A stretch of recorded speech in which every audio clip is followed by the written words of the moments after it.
Okay, so this is Wild Beyond the Witchlight number 3, and you have arrived in Hither. The swamp is a foreboding place, one where daylight never fully penetrates the dank mist that hangs over the land, and where cruel and mischievous bandits prey upon stranded and lost travelers.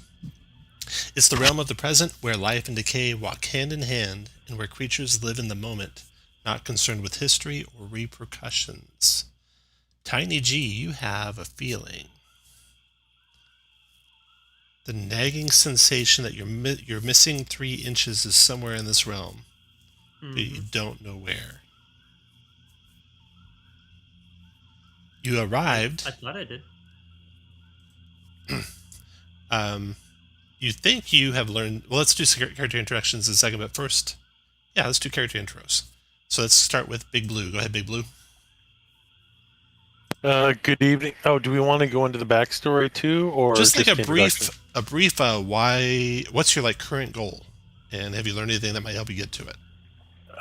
Yeah. So Big Blue, actually original OG Feywild kid fairy, but came over with the traveling caravan and carnival and got trapped on the other side.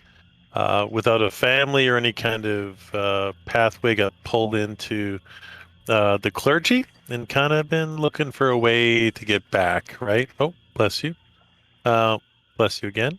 And then met up with this warlock, right? Who kind of offered him a way back, right? An opportunity, right? And the warlock wants his patron, saved. So Big Blue saw this as an opportunity to kind of set himself up better in life, and then also get back to the Feywild. So that's what he is kind of started out as, but the carnival was just madness, and what he's learned about. He didn't really capture as much as everybody else because I think he was into the game so much, so he missed out some of the nuances. But he did realize that there's 3 hags, each seems to be caught in different periods of time, and they all have their own weirdness about them. He does remember something about one's allergic to witter skins or witter shins or something of that nature, and they all have these awesome names, and that's kind of where he's at. What has he learned since he's been here? I think he's going to learn now the majority of what he wants to learn now that he's in the Hither. I don't know if the caravan really gave him that much. Sorry, the carnival. So that's Big Blue. Jotaro, go ahead. Jotaro is a Harengon ranger. He has spent most of his life in the Feywild, adventuring in service to the Seelie Court.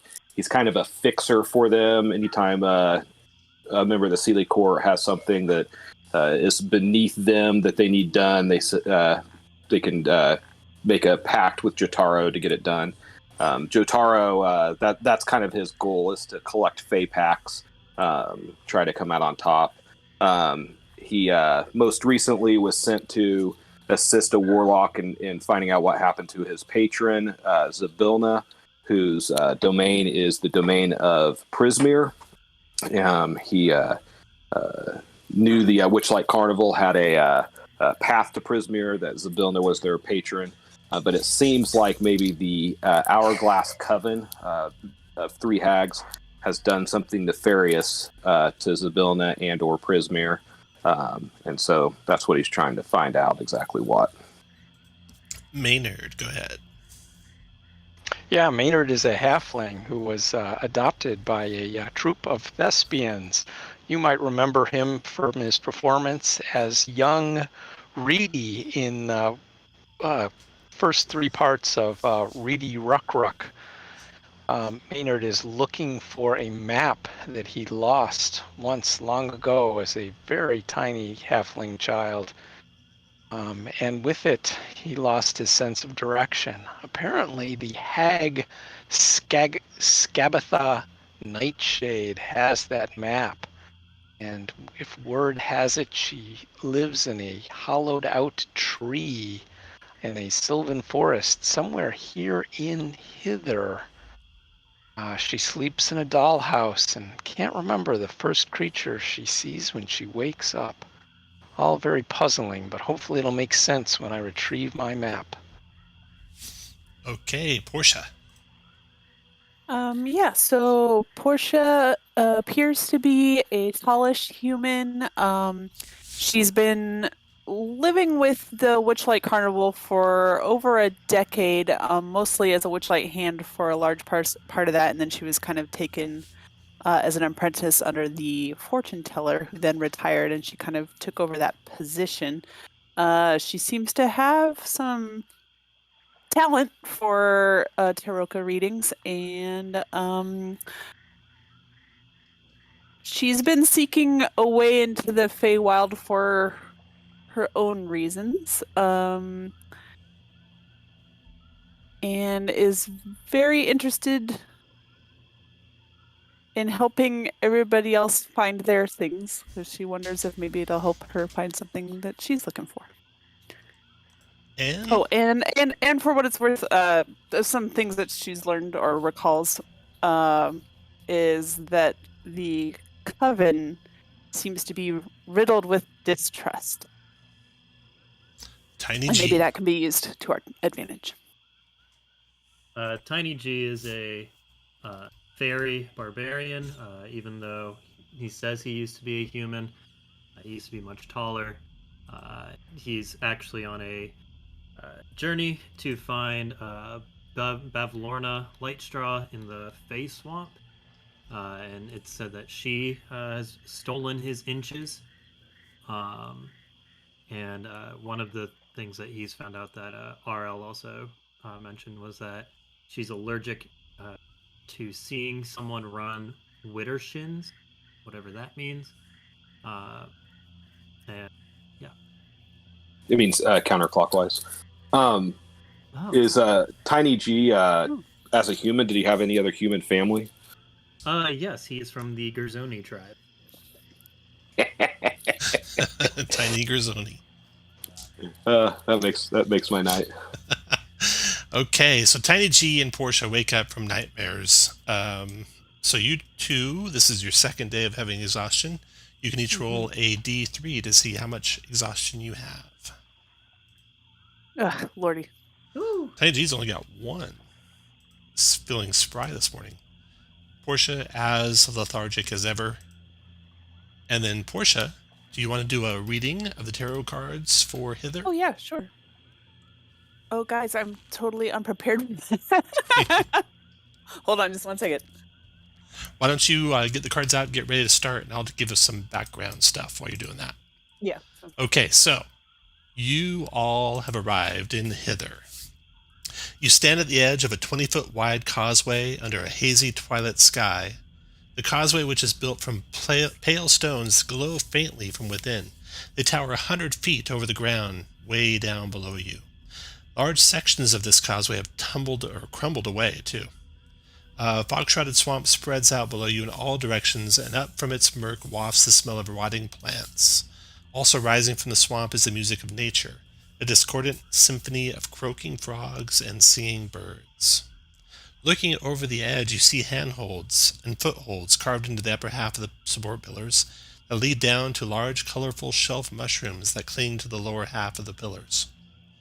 Climbing down shouldn't be too difficult for you all. And as you're watching over that, Portia is getting the tarot cards out. Yep. Make sure you do any buying and selling you want to do before the adventure. This would have happened like right before you left the carnival, if you did any. We don't have anyone with the healer feat, correct? Correct. Right. But Hither's kit, nonetheless, is still good because it gives you automatic success on saving someone, stabilizing someone. That's fair. I'm going to purchase a healer's kit. Okay, Portia, go ahead.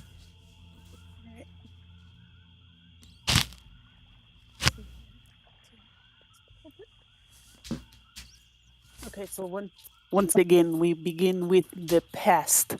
The conjurer represents a supernatural threat, a powerful and dangerous beginning. I think all of us experienced this in our past, and it is what led to the things that we seek being lost. The healer is our present.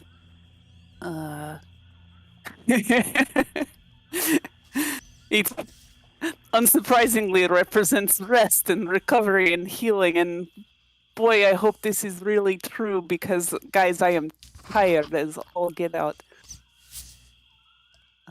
In our future, the guild member, we may encounter like-minded individuals who will join us in a common goal. Or we may encounter someone who is very prideful in their practice.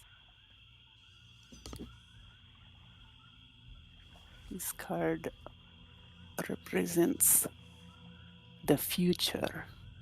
The Marionette. We may encounter a spy or a minion of some greater power in the near future. Some sort of underling may try to get in our way, but the journey that we will use to overcome this is the executioner. Which means we take no prisoners, if you will. It may be that only death is what we will face to overcome the puppet. You get 2 visions in addition to the readings of the cards that you have. The first came in a flash while you were drawing the Conjurer card.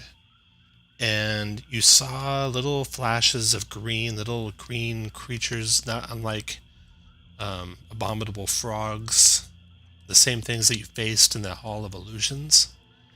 They just kind of flew through your vision a number of times. And then the Marionette. You saw an elderly woman in all black, and you didn't know if you were seeing inside the folds of her skirts or if she was hovering over some sort of stage, but she seemed to be moving the figures below that were dancing around the stage. All right, so that's what you saw in your reading, in your vision. So now, you all are up on top of this causeway. You can climb down easily enough. And as you're looking for a good spot to come down, you witness a balloon crash in the distant sky. You spot a great balloon made of patchwork material. It spins out of control as though punctured, causing the wicker basket that hangs from it to swing wildly. The balloon plunges out of sight, disappearing into the fog, approximately a mile away. So on your map of Hither, this happened right where the balloon is, about a mile away from where you're at. Let's see, who's going to be leading you guys through the swamp? Who's the best at scouting? Probably the ranger. I would think so, yeah. Yeah. Jotaro will lead the way. Okay. So you climb on down, Jotaro in the lead, you find plenty of handholds and footholds. You step down onto the spongy, soft ground of Hither Swamp.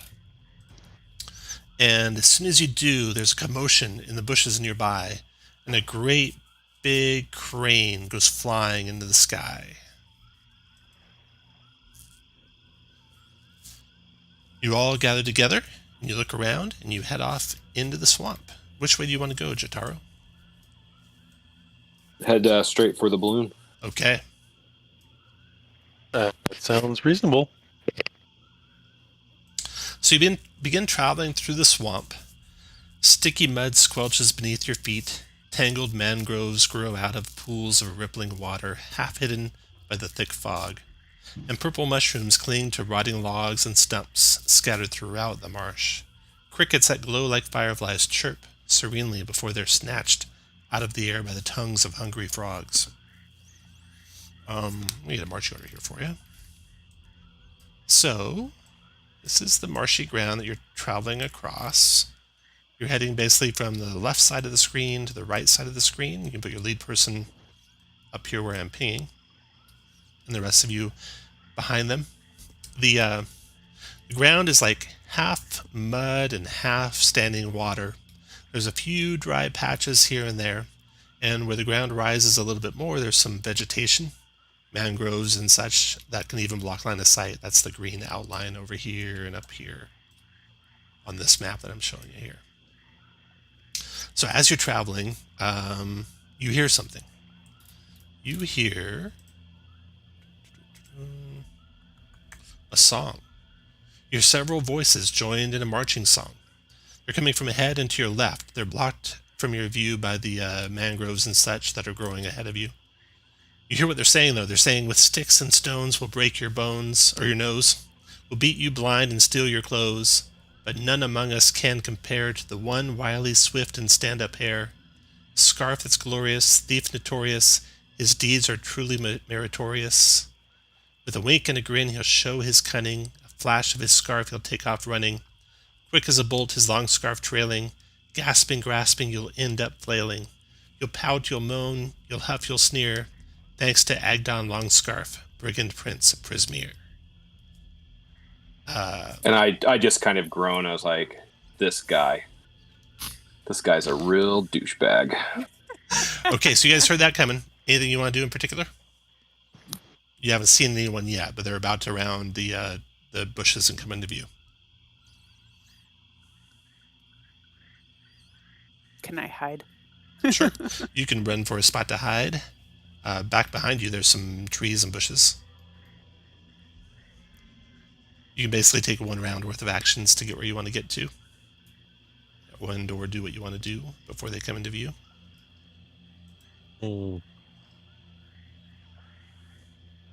So, are these green outline tiles, trees? Yeah, so this is the edge of vegetation that is deep enough to be difficult terrain and also provide cover if you're at least one square into it. If you're on the edge of it, you can still be seen. Okay, gotcha. All right, so everyone move to where you want to move to. And then once you're there, this is what you see.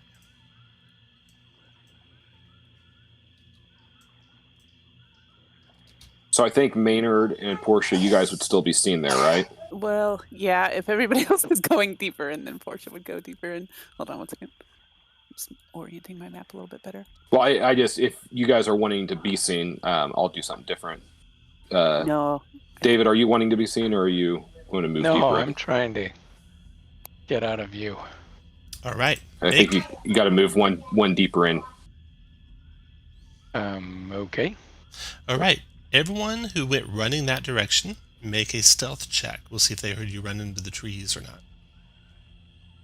Ugh. They did. Portia was pretty loud going in. So, you see, rounding the corner, heron gone. Quite the number of them.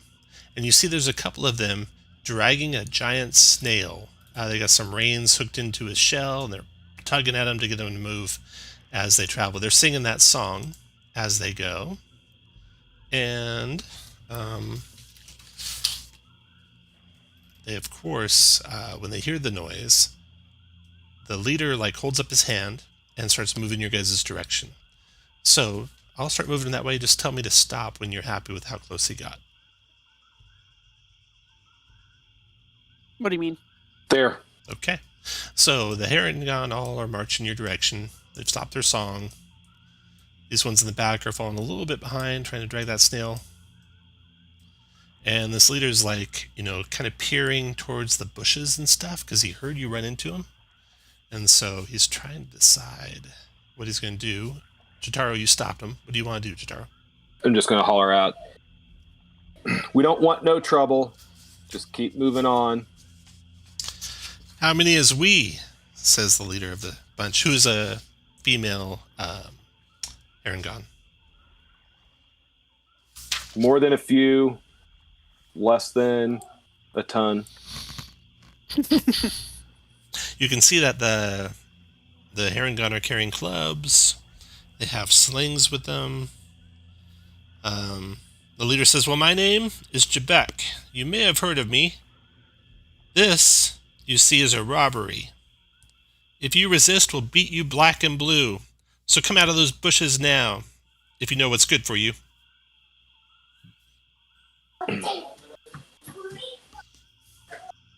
If you don't want my foot up your ass, you guys will let us peacefully pass. The card said this. I like that you made it rhyme. The Erangone leader reaches into their satchel and brings forth a gourd. You can see it stoppered with a golden knob. And he says, if you might, we will take just a bit of a feeling of delight. He holds out the gourd and says, who will go first? I'll step forward. All right. He says, this will steal a feeling of delight that you have. That's all we request. Touch the gourd, and you can go free. It'll take more than something I already have for me to give up my delight. What else do you offer? We give nothing in return. Boys, let him have it. So you guys can kind of take up a position as a group where you want to be. You came part way out. Yeah. So the rest of you can get around Jotaro wherever you want to be. And the little Erangone and move forward a little bit too. And then roll initiative, please, once you're happy where you're standing.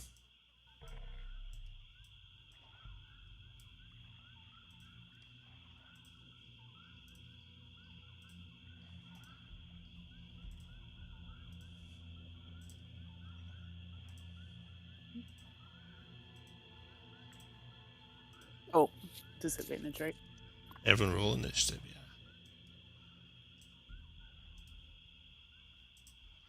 Okay. The brigand to your guys' left steps forward.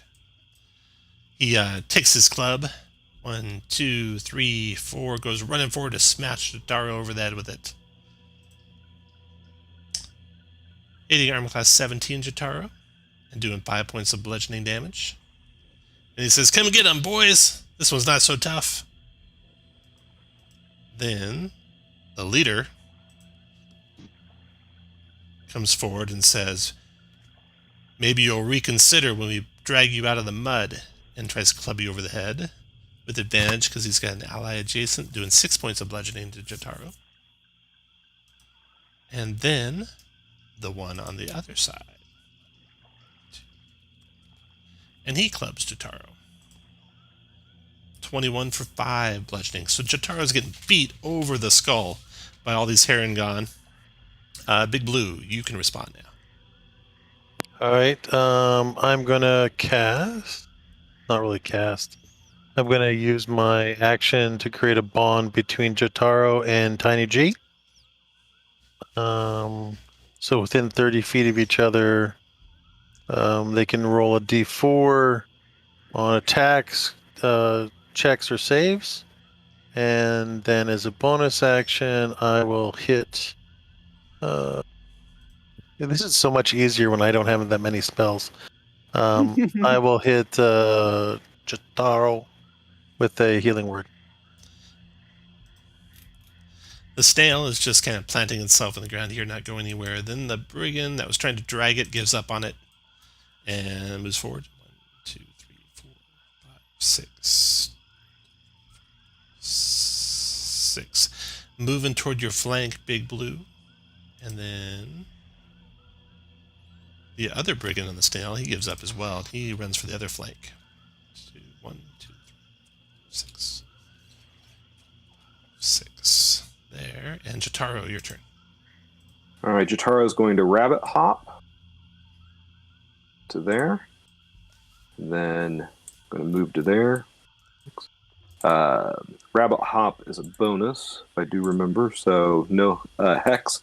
Instead, just going to shoot an arrow at this guy right there.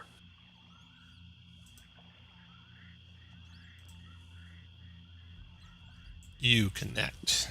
24 for 8. 8. All right, that wounds him really bad. Portia, your turn. Okay. The 3 that had been surrounding Jotaro, she's gonna cast Bane on them. You got And I'm one not save on the and right 2 fails. Okay, great. Can that be from top left to bottom right? Yeah, I always will do that in reading order. There you go. So the 2 with the skull and crossbones are baned.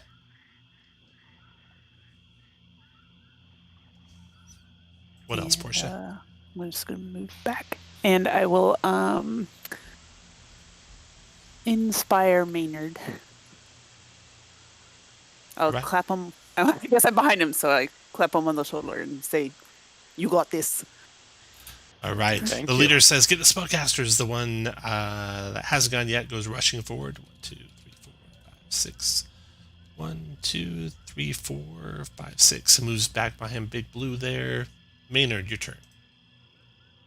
Well, inspired as I am, I yell out, "You'll have no delight and only my spite. My arrows have bite. You'll soon know I'm right."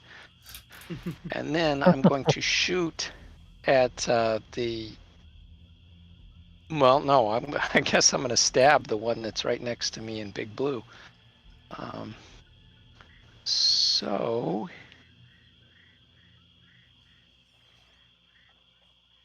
Here we go. Oh, yeah. Nice. That. And doing the sneak attack for 14. 14 piercing damage. You could kill this one if you want, or you could just knock him out. Your choice. Yeah, I'll knock him out. Okay. So he is at 0 hit points. Are you done, Maynard? I'm done. After Maynard, Tiny G. Okay. So the bond. 30 feet. 30 feet. Oh, why did I think 10? Oh, this is a much easier decision. I'm gonna run up here with both of my hand axes out, and I'm gonna attack the rabbit. First one is a 15 plus some bless work. 16 plus hits. Okay, for 7. 7 points. You want to knock him out or kill him? I'll knock him out. Okay, knocked out. But second one, I'm gonna throw the hand axe at that. And does a 14 hit? The bond is only once Only per for one creature roll. per turn. Okay, then does a 13 hit? 13 does not hit. Ah. That'll be it. Okay. After Tiny G, the round is over. The brigands, 2 of their number are down. The first one is unconscious. The second one, the leader there, he says,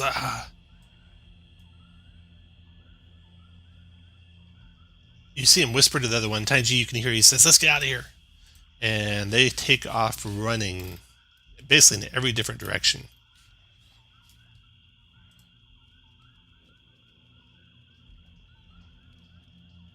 He goes that way. And then this guy goes running that way. And then Big Blue, your turn.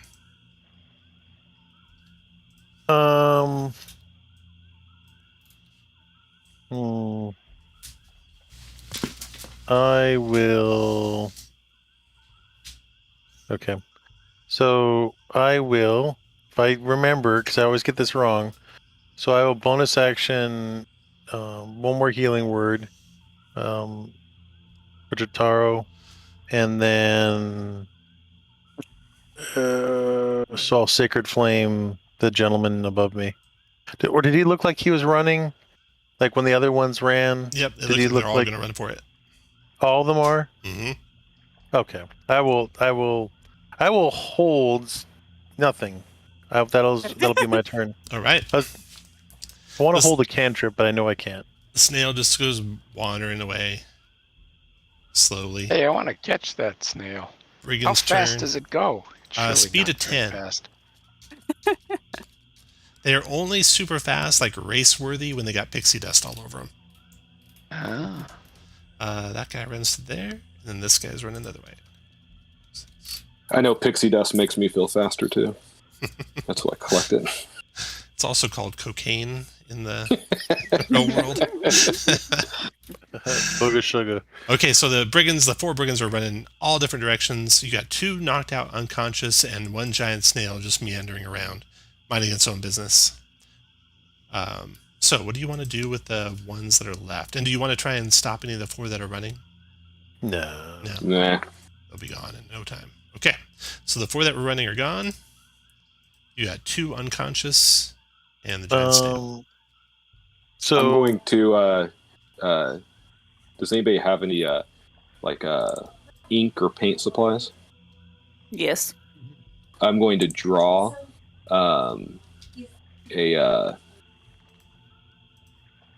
little G. carrot, a carrot. I'm using air quotes on one of their faces. Okay, it is done. Jotaro, did you know these people? Have you met them in the past? No, just heard of them in my travels. They give Herringon a bad name.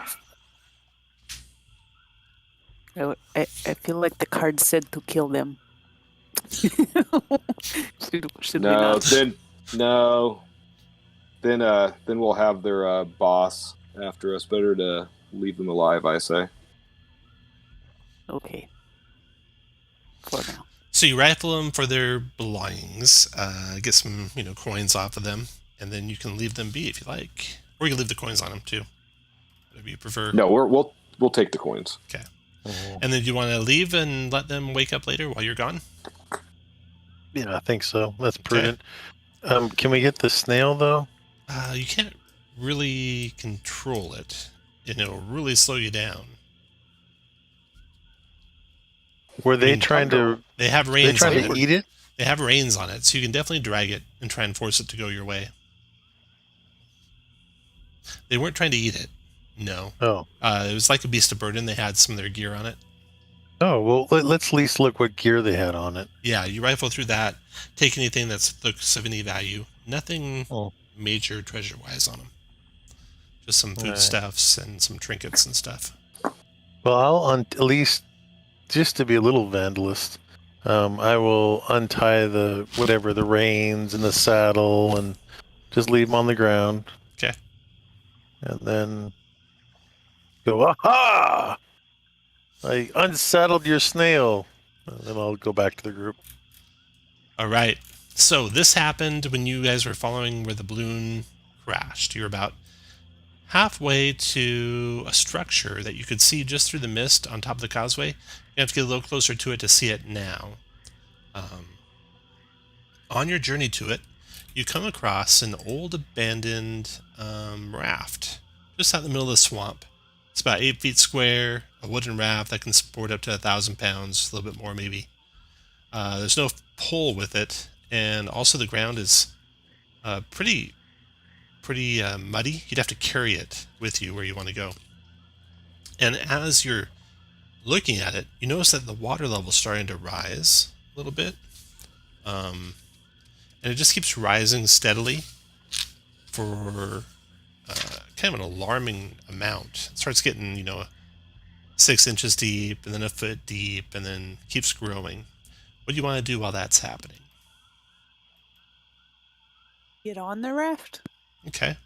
You guys got any kind of a pole or anything you Is can it- push the raft with?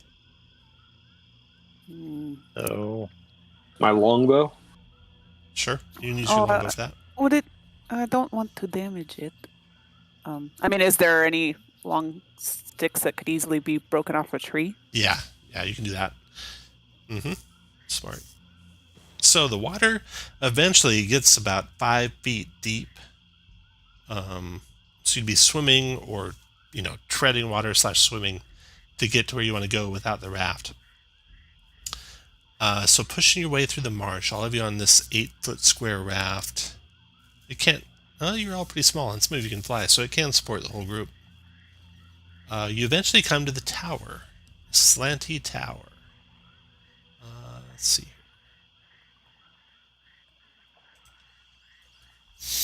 It's a crumbling stone tower that rises about 50 feet out of the swamp.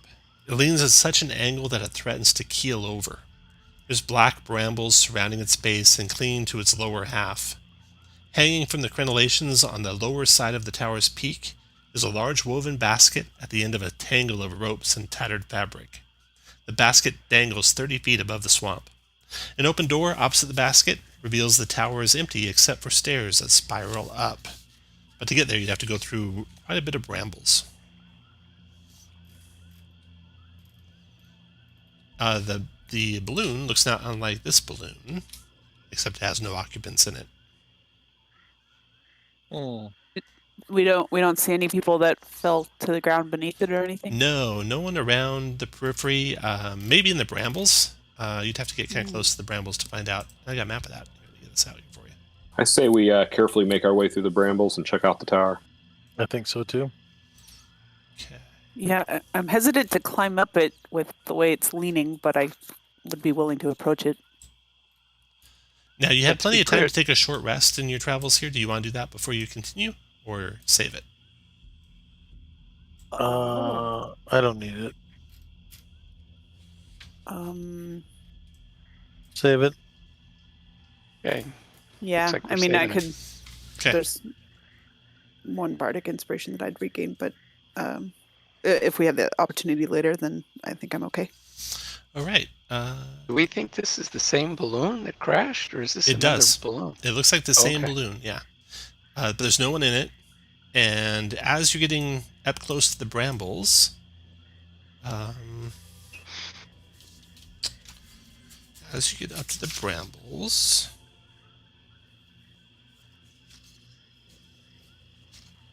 Is it still the raft all the way up to the brambles, or does it become walkable land again? it's between the walkable two? land, yeah, within about Okay. 10 feet of the edge of the brambles. So you park your raft there. As you get close, you hear a whispered voice, which says in common, "Psst, you there. I need your help." It's coming from the basket that dangles from the top of the tower, but you don't see anyone up there.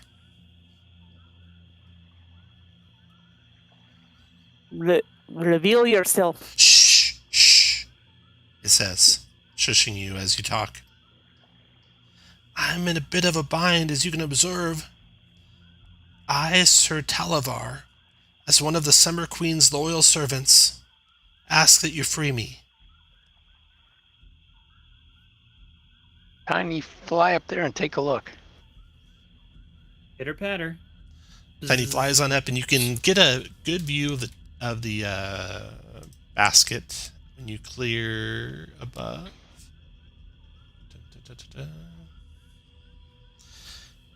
I will fly within about 10 feet of Tiny, just in case.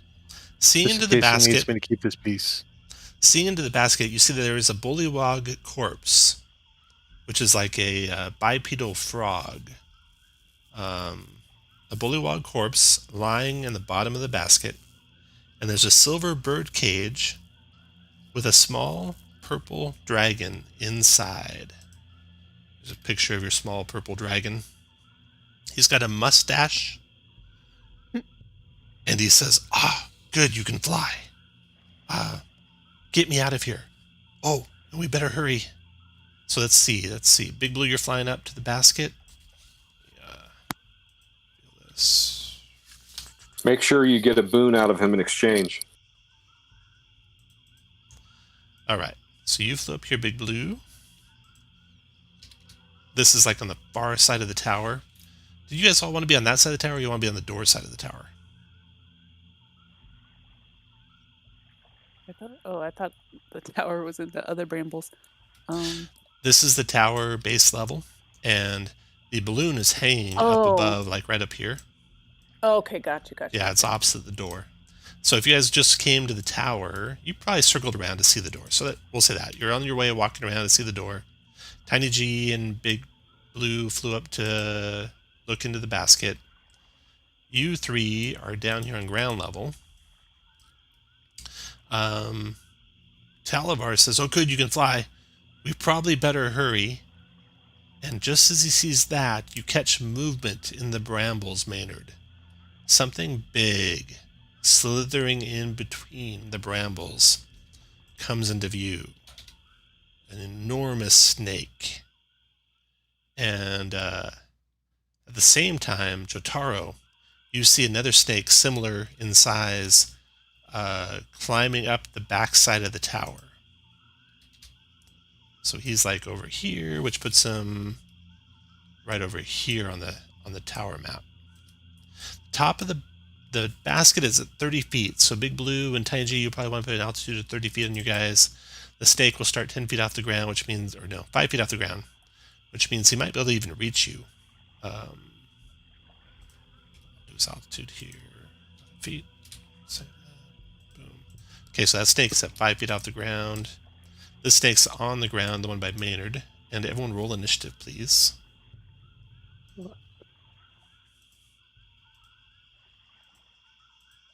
Oh, don't think I can get lower than a 3, so... Don't forget to roll twice, Portia, which looks like you did. That's good. Yep. Okay. So... first one to act, Big Blue, is the snake that's closing on Maynard. This thing comes out of the brambles, Maynard, and tries to constrict you. But you dodge out of the way just in time, and the 9 misses. And then the snake climbing the tower can't get a good coil around Big Blue or Tiny G or flying, but it can lash out with a bite on Big Blue. But Big Blue dodges out of the way of the bite. And now, Jotaro, your turn. Jotaro is going to use a bonus action to cast Hunter's Mark on the constrictor right next to Maynard. Okay. And then longbow attack. 16 for 5. 16 hit it. All at once. Sir Talavar, he says, "Please take me with you. Don't leave me here to the snakes." Big Blue. So you can see Talavar's in a bird cage that's lying in the bottom of the basket. If you have a hand free, it's just a free action to grab the bird cage. Okay, so I'll free action grab the bird cage. I'm 30 feet up. Does that mean I'm 30 feet from all my buddies? Okay, so let's do your altitude. So put a 0 on the left side of bar 2 and a 30 on the right side of bar 2. Then save. That way everyone can see your altitude. Yeah, you're within 30 feet of your friends. And Tiny G, you can do the same. That's what I do. No, I can't. And the snake, to actually hit you, had to climb up the wall a little bit, so now he's about 10 feet up. All right, so I'll take a free action to grab the bird cage, and then as an action, I'll use my last spell to... So Jotaro's probably not within 30 feet of me, is he anymore? No. Has he moved? No. So I'll give Tiny G, Maynard, and Portia, I will cast my last spell. Put you where you're on the map. You're actually like right here on the map. There we go. So you can see you're going to need to move a little bit to get to the rest of your friends. They are more than 30 feet from you. All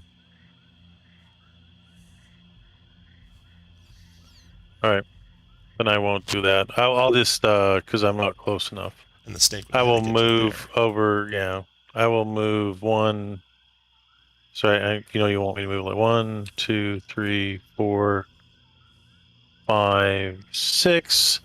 And then I will Sacred Flame the one that's close to Maynard. Okay. On your way out, the one that's close to you bites at you. 14 misses you. Misses. Oh, yeah. Then you Sacred Flame the one by Maynard. It dex saves and gets a 20, dodging the fires. Okay. And Maynard, your turn. Well, Maynard is going to brandish his rapier and try and punch a hole right between its eyes. 22 for 4. That's a hit. No opportunity for sneak attack. So I will use my bonus action to disengage and come over here. All right. After Maynard, Portia. Okay, Portia's going to take a couple steadying breaths and then say to the snake in front of her, "Please, this is only in self-defense. Leave us alone in peace and we will do the same." And attempt to cast animal friendship on Wisdom save. Nice. the one in front of her. Oof. Damn. This one is ill-tempered and ill-dispositioned toward you. You can see now. A very smart snake. that could be. Well, I definitely don't want to be anywhere close to it. So back I go.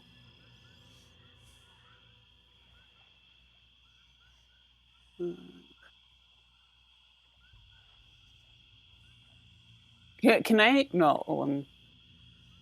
What's the? Can I if I enter these brambles? It's difficult terrain, but is there cover? It is difficult terrain. It's covered versus range attacks, but not versus the snake. It might protect you from the snake constricting you.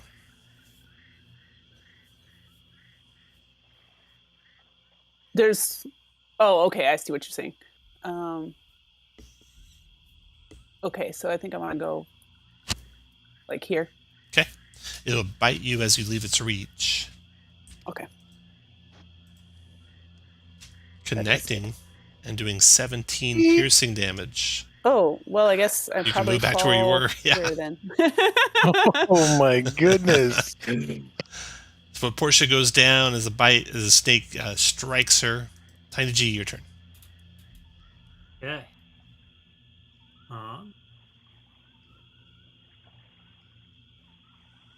Tiny will fly on over to this big snake. 4, 5, and then I'll change my altitude.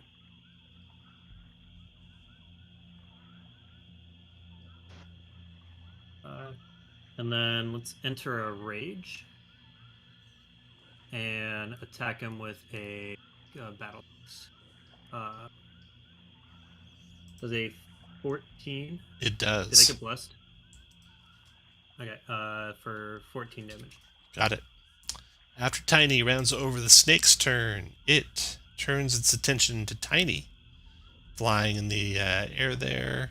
Arr. And the brambles are about 10 feet high, Tiny. Did you want to fly into the brambles? Might protect you from constricting? Or fly above them? I will fly above him. So above them? Okay, it tries to coil around you then. 23 is a hit. Doing 11 bludgeoning and grappling you. Okay. It's a 16 to escape. You're restrained while you're grappled. And that's it for that snake. Then the other snake comes around the tower. Slithering around the tower. 1, 2, 3. To there. And bites at Big Blue. Missing. Extend. Jotaro, your turn. Jotaro's going to shoot at the snake in front of him. But that's only going to be a 10. That is a miss. Sir Televar. He says, get me close to it. Maybe I can put it to sleep or something. And he readies a breath weapon. Big Blue, your turn. All right. So I'm gonna, before I move, I'm gonna do Toll the Dead on the hurt snake. Okay. And then I'm going to move, this doesn't help with diagonal, but I will move here, which is 5. Okay, hold there. Let me do the wisdom save on the Toll of the Dead. Looks like he made it. And then Sir Talavar will do his euphoric breath on the snake close to you. No reactions, and D4 at start of turn. 11 wisdom save negates. Okay, the snake's wisdom save. The snake is affected by Sir Talavar's breath weapon and will randomly do something at the start of his turn, and he has no reactions. We can get away, Talavar says to you, Big Blue. All right, so that's 5. Heating the dragon, I will get away from this snake. 10, 15, 20, 25, 30. So I got away from that snake. Nice. Yeah, that'll do. That'll be the end of my turn. All right. After Big Blue's done, Maynard, your turn.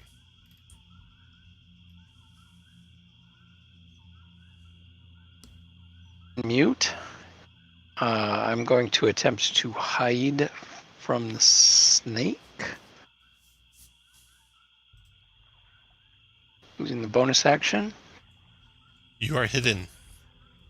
And then I'm going to shoot it with my short bow. Take that, you fiendish serpent. That's That a hit. is, a 9? Oh, but I guess it's a 12. So 9 damage plus 4 sneak attack, 13. 13, got it. All right. Finish where you want to be. Portia, your turn. Oh, you're dying, aren't you? Yeah, which button is the... Click your token and thing. click the A15 button, the one just to the right of your initiative. 15. 1 success. So now you take this, put it... Ooh, wait a second. With 3 levels of exhaustion... Disadvantage on attacks and saves. Ooh, Oh, does that mean I died? That was actually a 1. You didn't die, but you're within 1 death save failure of dying. Oh, okay, I see. All right, so that's Portia because you lost 2 in that round. Tiny G, your turn. Tiny G will attack the... Wait, I'm still... You are restrained while grappled, so you have disadvantage on the attack unless you do something else. I'll reckless attack it first. Okay. Straight up. So be straight up. Plus a what? Nope. 11's a miss. After Tiny G, round is over. Snake on the ground there, attacking Tiny G in its coils. Let's see here. Restrained while you're constricted. Can't constrict another. So he's just squeezing on Tiny G. 24 is a hit. 15 points of bludgeoning. Okay. It's done. And then the other snake, the dragon breath weapon, is causing it to do something random. It is going to take no action or bonus action and use all its movement in a random direction. 3. 1, 2, 3. So it slithers down the tower. 1, 2, 3, 4 to the ground. 5, 6, 6. Slithers that way, and then makes a save at the end of its turn to see if it recovers. Does not recover. So it's still being confused by the dragon breath, and it's done. Jotaro, your turn. I'm going to holler out. Is our healer going to be able to get up, help our fortune teller? Yes. Okay. Then I'm going to shoot at the snake. That's a 14 for 7. Got it. After Jotaro, Talavar, see if he recharges his breath weapon. He does not, and he can't really do anything else. So he's done. All right. Big Blue, your turn. I'm gonna grab my amulet, amulet, or ampullet, whatever one. So I'll break the glass. That looks like a blue background waterfall, and I'll hold it out, and I will get a case of the zoomies, and I will fly right at Portia. And Tiny G, you get 11. If you can make it, Jotaro's hurt too. 20 feet. Yeah, you'd have to move. So I'm 30, so I can make it to her. How much movement does it take to go straight down to her at the ground level, or at least 5 foot off the ground? Let's see. The snake is at ground level, so you can fly over its head. You go 1, 2, 3, 4, all descending the whole time you're doing that. So that gets down to 10 feet off the ground, and then keep going 5, and you're 5 feet off the ground. Yeah. And that's how many? That's 25 feet or 30? 25 feet so far. So, yeah, I can only make one more. So Tiny, you were healed for 11, and then what else, Big Blue? Nope, not turn undead. And I turned all the undead. I 14 for Portia. Ooh, hype. Unfortunately, I have to be within 5 feet of you. Anything else, Big Blue? Jotaro, that's it. All right. After Big Blue, Maynard. Sorry. Okay, Maynard will move just a little bit to a new hiding spot. Attempt to hide. Probably good enough. You're good, yeah. Fire another short bow arrow. Hit for 12. 12, okay. That snake is barely hanging on. After Maynard, Portia. Okay, Portia will stand. And she'll say, well, the cards did say death. And she'll cast poison spray at it. Which is here. 1 poison damage. Great. Okay. And then move where you want, Portia, and then Tiny G, your turn. Let's reckless attack the snake again. What is within its reach where I am? Yeah, 10 feet is his reach. All right. Okay, leave it. That finishes it, Tiny G. The snake dies. Oh, and then anything else, Tiny G? Yeah, I'll start moving towards the other one, even though Okay. it's running away. Then after you, the one that's running away is going to randomly do something this round. Next to Sir Talavar. Breath weapon. 6, no move, and the only thing you can do is make a wisdom save to end the effect. I didn't even get a wisdom save on the last turn, so last turn it just moved, no save. This time it get a save, and it fails it because I re-rolled it. And so you guys can either drive the snake away because it's so confused, or attack it. If you drive it away, you should be safe. If you attack it, it might come back. What do you want to do?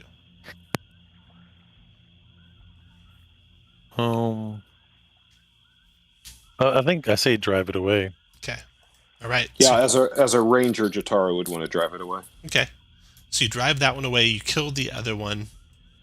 And that leaves you 5 here with Sir Talavar. So Sir Talavar, he told you when you first met him that he was one of the Summer Queen's loyal servants. If you would, please free me from this cage, he says. You seem like good chaps. Of course. And you would agree that you will then owe us one, correct? Well, I did save you from that giant snake, so it seems like you might owe me one right now. I think you saved that giant snake from us, so maybe it owes you one. Well played, sir. Now, can you get me out of this cage? Is that a yes that you'll owe us one? Well, of course, the laws of reciprocity dictate that I must. Excellent. Then I will free him from the cage. Well, turns out there's no key to the cage, and the lock doesn't budge. Got Then I will anyway- not free him from the cage. Damn, I was attempt afraid to- that would be the case. Open that lock if I can, or All right, is yeah. it? What if it's maybe in the basket? You mess with it a little bit, and you determine that this lock cannot be picked. Ooh. It is going to require a real key, probably magical, at that. Meanwhile, as you're working the lock, Sir Televar tells you about his travels. You see, I was in the midst of a daring escape from the vile Bavlorna Blightstraw, when our balloon, and he points up to the balloon hanging from the tower, was set upon by an ill wind and sent plummeting to its current unfortunate location. My pilot, the Honorable Wigglewog, did not survive. I've been trapped up here since the crash just some time ago. I must tell my queen of the fall of Prismere. I must get free. Was there anyone else with you? We thought we saw some others. Wigglewog, the brave Wigglewog was my pilot. There was another that helped me escape, but they unfortunately did not get out of Bavlorna's home. Uh-oh. So if you didn't really escape, though. Well, we did, if not for that ill wind. Yeah, but you're in a cage, right? Better cage with us than with them. Yes. Yeah. We'll carry you with us until we find a key to set you free. Well, Was there anything else in the balloon? yeah, there's a few belongings that you get out of there that probably belong to that bullywog. Mhm. Other than that, nothing of any value there. Is Zybilna your mistress, the Summer Queen? No, she is an ally of ours, though. And the Summer Queen okay. wanted me to find out what had happened to her. Ah, okay. I tell you, it's something to do with these hags, that vile Bavlorna and her sisters. They're a wicked bunch, indeed. Mhm. Do you know where you escaped from compared to where we currently are? Yes, if you follow the causeway into the heart of the land of Bavlorna, she has a dwelling there. That's where we escaped. It's like a village of sorts, overrun with bullywogs.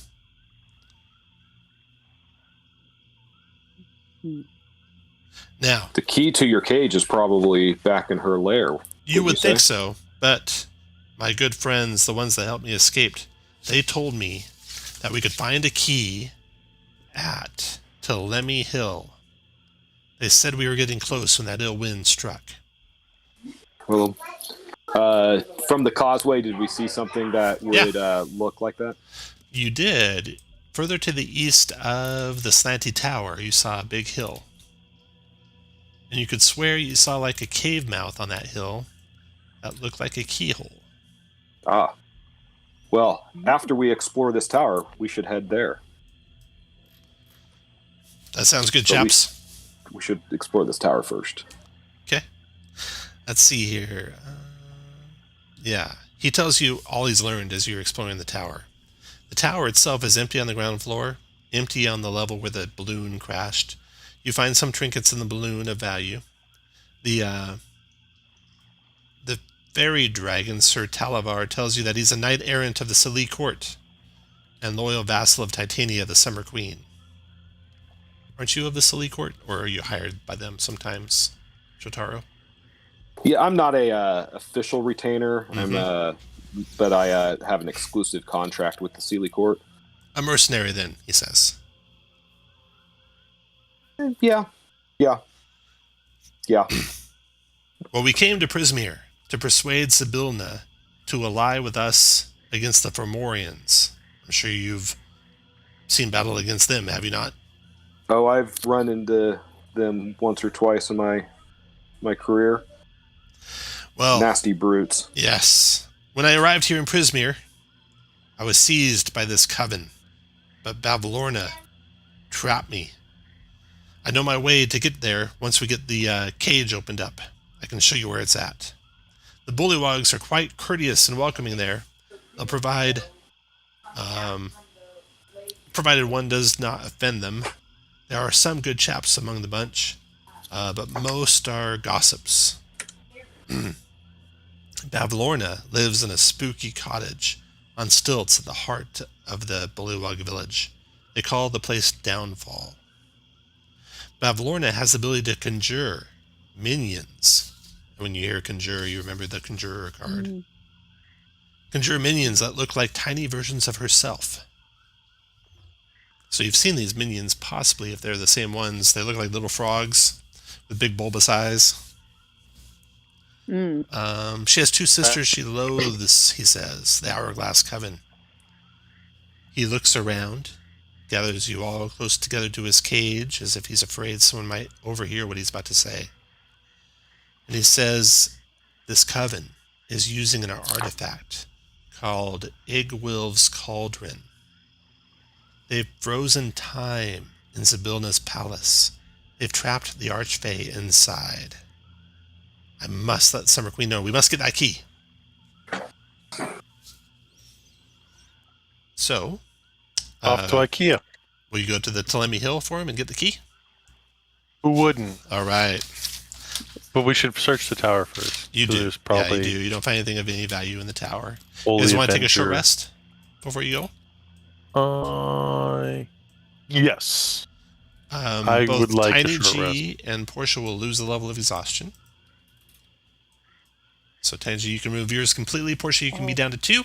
Everyone can spend hit dice if they like. I moved all your tokens right to here for you.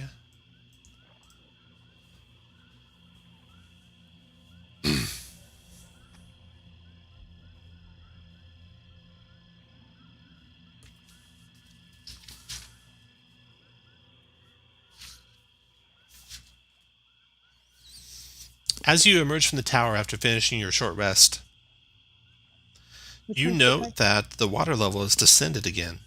Now the ground is mostly mud. You'd have to carry that raft with you if you want to take it anywhere.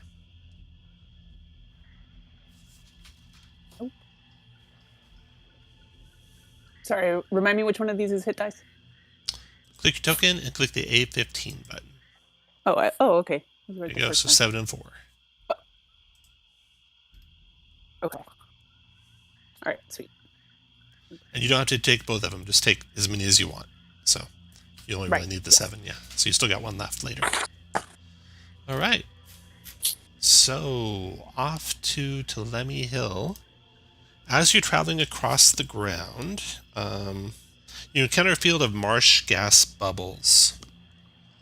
These things are big, like soapy-colored bubbles rising out of the marsh. And Jotaro, you know enough about the Fae that you probably want to avoid these things. You see one of them get pricked by a branch and explode. There's a foul smell of old cheese that comes from it, and the sound of stifled laughter as it explodes. So I need you guys all to make, if you want to try and avoid another one exploding, a survival check. So, Jotaro, survival. No problem. Maynard, survival. Maynard's in danger of bursting one. Portia, survival check. Portia, 11 it's good. plus Taiji, 1. boom. Okay, so Taiji and Portia pull Maynard out of danger, and you guys get past this field of marsh gas without exploding it upon yourselves. And then you're traipsing through this muddy, spongy, soggy ground. Move you up here. Traveling from north to south, we'll say this time. Your lead person can be like right about where I ping. Going from the top of the screen to the bottom of the screen.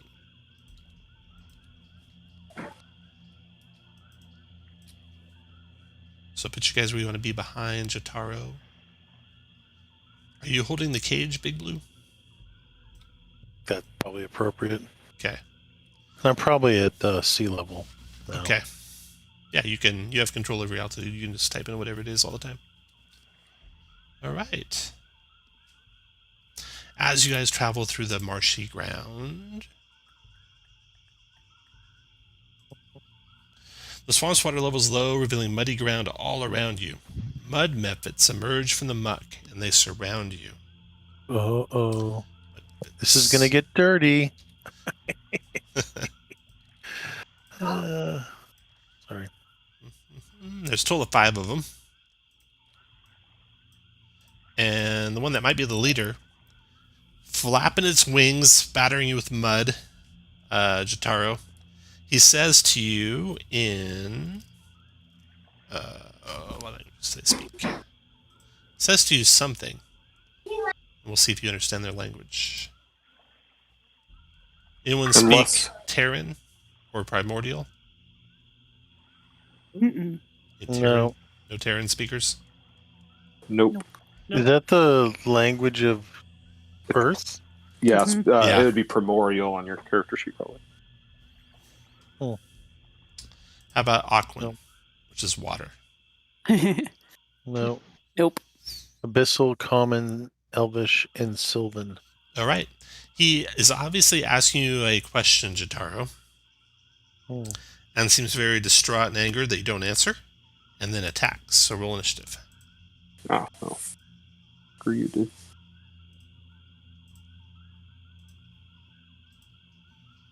These things are all flying about 5 feet off the ground when the encounter starts. That's probably about whether it'll stay, so I'm not going to put their altitude at all. Maynard, your first attack. Maynard will shoot the one closest to the south with an arrow. Boop. That is a 12 to hit for 6 damage. 12 connects, 6 damage. Hurts it. Then move where you want. Then Big Blue, your turn. I will cast the spell that I was going to cast before. I will cast there. Bless. I already put concentration on my character token.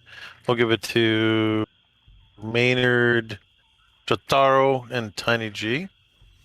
I'll give you Bless. All right. That'll be the end of my turn. All right. The first mud mephit to the east flies up to Tiny G. 5 foot cone. What's this do? 5 foot cone. Ah, okay. He breathes a spout of mud all over you, Tiny G. Oh no. Make a DC 11 dex save, or else you'll be restrained.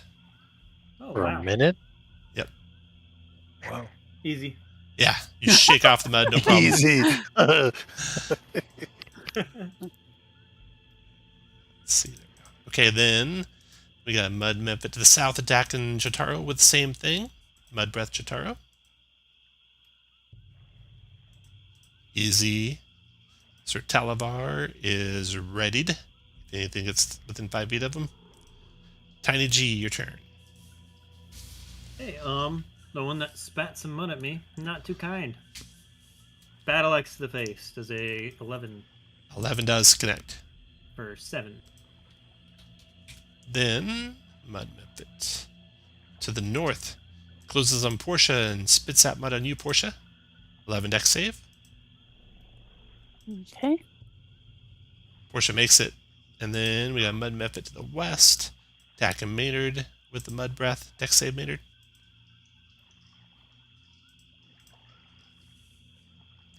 Maynard dodges, no problem. Jotaro, your turn. All right, Taro's going to rabbit hop to right there, and then it's going to continue moving to right there and attack this one right here. But that's only a 9. You're blessed, so roll a d4, Big Blue. Or hit the bless button, Big Blue. Right. Be ready with a hair trigger with that bless for all those guys that are blessed. That's a hit. Woohoo! 7 Frosty damage. mug. After Jotaro and Portia, your turn. All right. Well, the one that's near her didn't hit her, so she'll hope that keeps up, and she'll attack the wounded one. Is it okay to pass this spell over Big Blue? Or under Big Blue? What's the spell? Poison spray? You gotta be within 10 feet for that. Okay.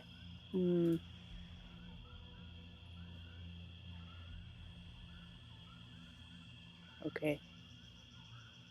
Ugh. All right. The one to the north attacks with its fists. That's a miss. Good. All right.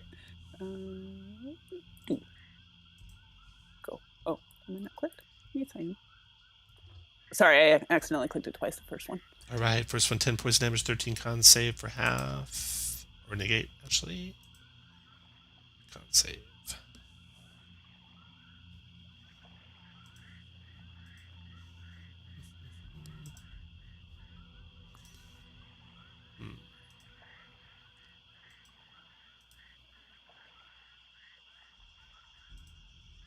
I'm going to roll manually. 14 made it. Dang. Okay. After Portia, we got the mud guy to the south. Who has not been hit? Big Blue. He will come up to here. And Mud Breath on Big Blue. And this will get the dragon, too. Well, before he does, the dragon's attack will go off. Let me do the back here, Big Blue. I'm going to put him over here. He's with Big Blue. So okay. Keep him over to the side. And he does his Euphoria Breath on the guy, which is an 11 Wisdom save, or else he is affected. And he does get hit, so no reactions, and D6 at start of turn. Okay, so his breath still goes off. Still potentially getting Televar on you. Dex save for Televar. Televar's good. Big Blue is good. No one is covered in mud. And that's it for his turn. Then, Maynard, your turn.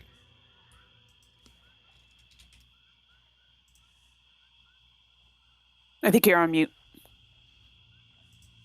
Maynard disengages and agilely dodges through the muck and dodges the purple mushrooms to get away from the crowd, and then is going to fire a short bow at the one to the furthest south.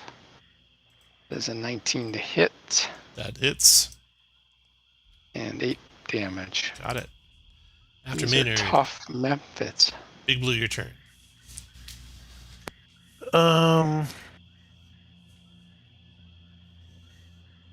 I will toll the dead and the one all the way to the bottom. Toll the dead, wisdom save. Where's it at? Got him. There it is. So 4 it's points. Got it. 4. That was crappy. And which one's the one right next to me is the one that's been blasted by the cone from the dragon? So I will stay right there, hoping that I'll soak up anything that Portia was aimed at Portia. The one east of Tiny G does not recharge his breath weapon, tries to punch Tiny G with his fists. 19 Tiny G for 2 bludgeoning. Ow. And then the one to the south here that's getting pummeled by everyone is going to fly over to... They're really sloppy flyers. Kind of sprawling through the air, mud flying in every direction, trying to get to Jotaro, but can't move very fast, so it gets to Maynard and tries to... Oh, let's see if he recharges his breath weapon. Does not. Tries to punch Maynard on the way by. 20 to hit, 4 points of bludgeoning Maynard. And he's done. Talavar, see if he recharges his breath weapon. He does not, so he can't do anything. And then Tiny G, your turn. Just gonna battle axe that one. Does a 15 hit? Yeah. 6 damage, got it. And then we got Mud Muppet to the north, recharging his breath weapon. Boom, boom. Ooh, the second one's gonna recharge, but the one to the northwest of Tiny G does not. Tries to punch you, Tiny G, misses. And then after him is the one to the east of Big Blue, moves up to you, Big Blue, and breathes on you. 11 dex save, Big Blue, are covered in mud. Alright. No. Big Blue, all covered in mud. Alright, let's see here. We'll use the same icon as on them for the mud. You are restrained. You can make saves, repeat at the end of your turn. That's its turn. Its turn. Jotaro, your turn. All right, I'm going to... Well, I'll go ahead and cast Hunter's Mark on this one. And attack with my longbow. 12, if I need bless. That's a hit. So that's for 10 damage. And was that the one south of Maynard? Yes. 10 damage kills it. And when it dies, it explodes in a shower of mud. Death burst. It's actually a cloud of mud. 11 dex save, or you will be restrained. This is Maynard dex save. Oh, just him? Yep, just Maynard. Maynard dodges the mud, and he's good. All right. After Jotaro, Portia, your turn. Okay. She's gonna pat Big Blue on the shoulder and be like, "Keep doing what you're doing. Thanks for all the help earlier," and she'll inspire him. Let me mark that off. And D6.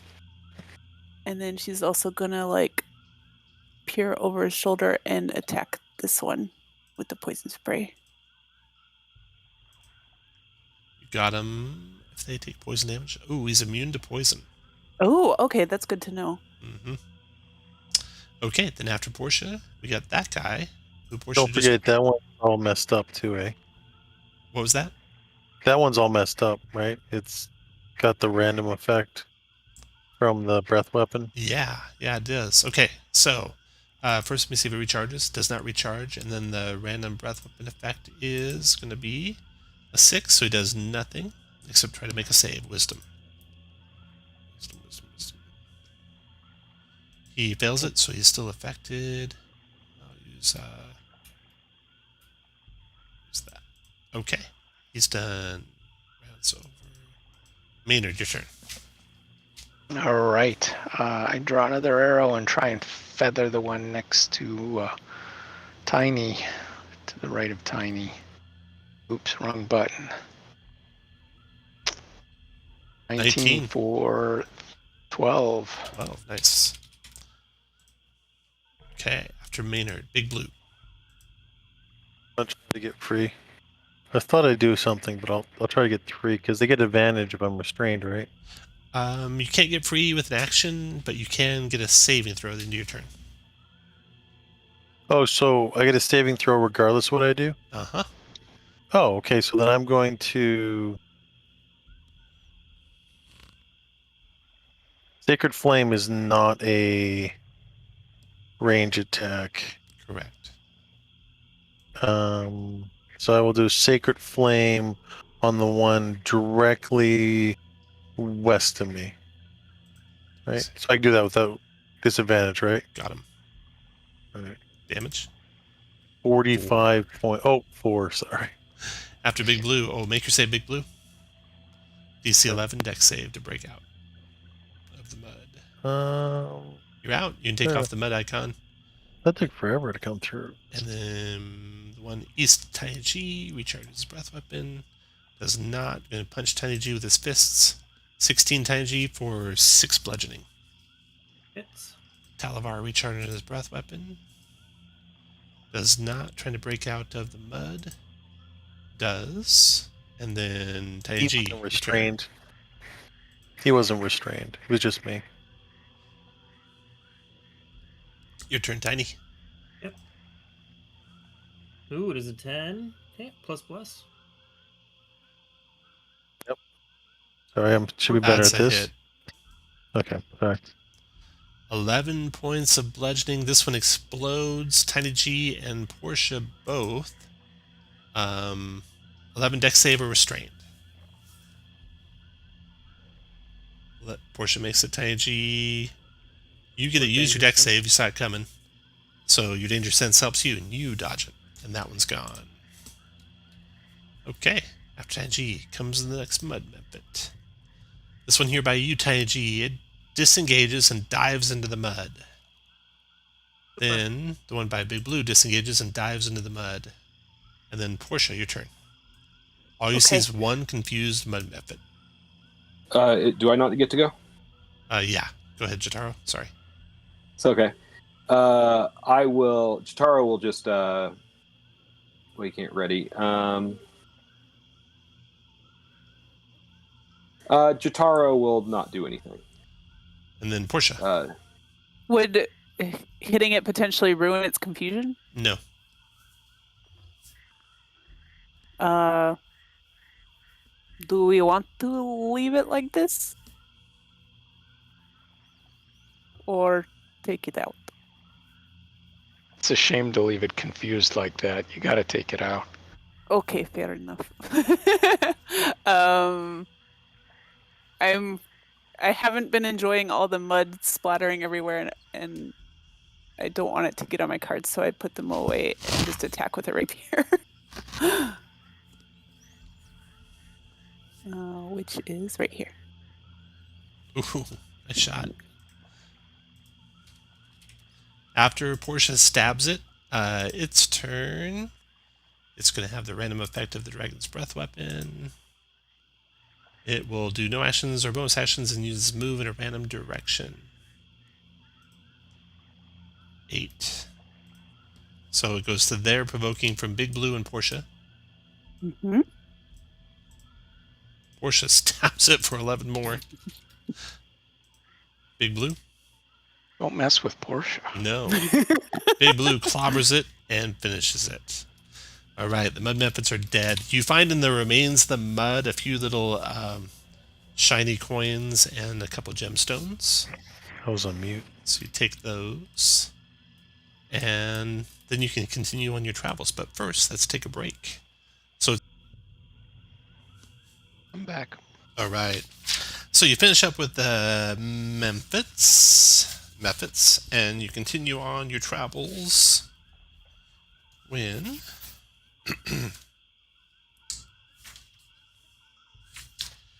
you come to a well. Let's see here if I have a picture on the map. Yeah. So you're trying to come to this hill, and you kind of traverse the swamp, and you could swear you're heading right for the hill, but you come to a big giant well that's gushing up water. And you notice that the water on the ground is starting to rise again. Starting to cover up the mud and standing water all about you. And this well, you can hear the rush of the water in the distance, and investigating, you come upon a well that is about 10 feet tall, 5 feet in diameter, and there's a steady geyser of water shooting from the well, rising to a height of about 30 feet above the well. You see up there a tiny pumpkin-shaped wooden cauldron bobbing in the water at the top of the geyser. No one else is around, just you guys. Geyser, shoot water up in the air. That little thing bobbing up there on top of it. Want to do anything there? Or continue on your path? Ask, what's the name of the dragon? Talavar. Alvar. I said, is that the cauldron? The artifact? No, that's not it. That's not Igwolf's cauldron. Oh, shh. You shouldn't say that out loud.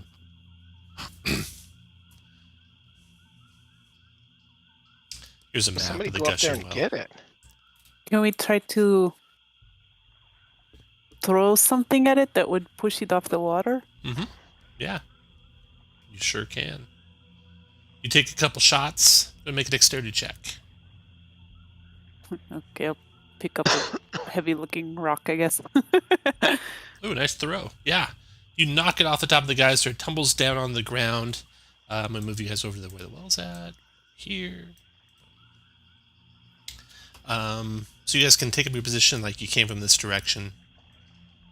You can see the well to your east.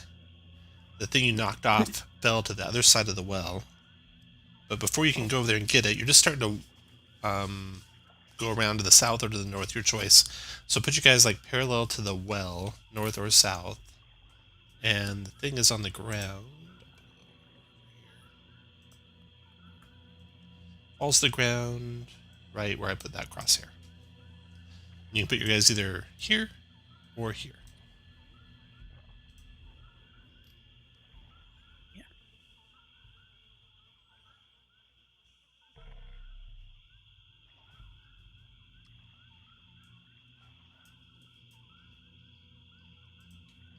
So as soon as that thing hits the ground, you can't tell if coming up from it or just the ground near it is a mote of a sickly greenish colored light.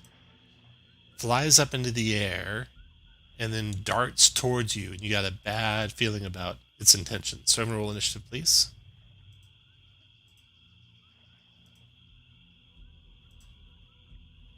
Has it been less than an hour since we faced those methods? No, more than an hour.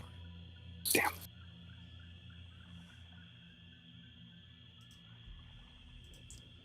Okay, Maynard, you are first as you see this thing fly up into the air and is darting towards you.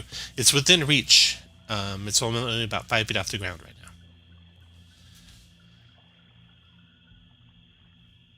Okay, well, I'm just gonna shoot it because I don't like the way it's lighting at me. The 9 It's a flies big airily fat past it. miss. Then Tiny G, your turn. Can I? What's its elevation? 5 feet off the ground. 5. I'll zoom on down to here and change my elevation, and I'll try and grab. All right. Ooh. It just darts out of your grip. It's immune to your grapple. Ah! You should have been able to grapple anything with that roll. After you, it goes. It tries to shock you back. 21 to hit for 8 lightning damage, Tiny G. Sure does. And then it dances around, Tiny G, and you hear a cackle, like a cackle of a witch, as this thing's flying through the air, up and down, all around. You see its speed has got to be enormous, like a 50-foot fly speed as it circles around Tiny G. Portia, your turn. Alrighty.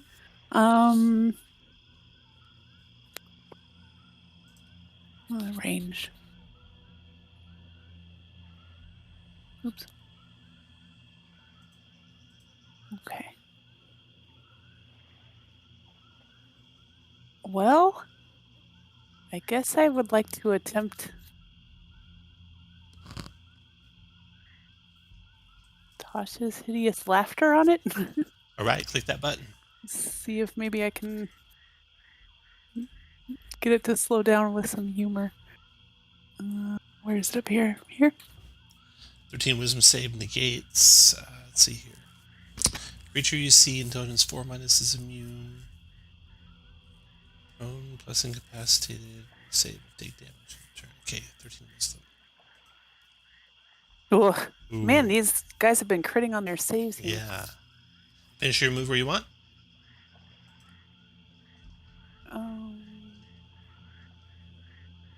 This thing is constantly overflowing Yeah. the main well? Yeah, if you get within about 10 feet of that well, it'll be difficult terrain as you're pushing against the water, gushing out of it.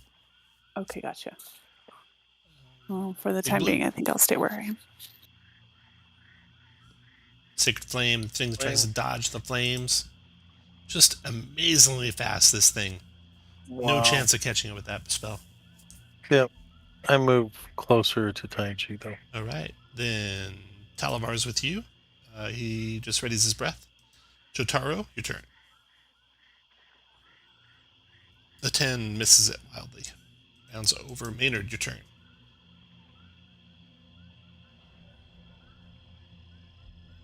Trying to Well, line that up thing is getting to be a nuisance. Yeah. Trying to line up the shot is really hard as it's moving so fast. I can do it. Oh, you do. You strike true with the bow. Is it next to Talavar? It Tiny? is. Yeah, it is. All right. 12 points of damage. 12 piercing. That does only 6 to it. It seems to resist your non-magic attack. Figures. After Maynard, Tiny G. Well, I'll slap it. Was it an 11? No. No. You swing but can't catch up with it. Thing zaps you with another shock. 20 for 11 lightning. I go down. Then it consumes your life force. As you see in 5 feet alive with 0 hit points, you die, Tiny G, and it absorbs 7 hit points back. Oh. And then, with a cackle, an evil maniacal laugh, it moves over towards you, Big Blue, to finish you next. Portia, your turn. Okay.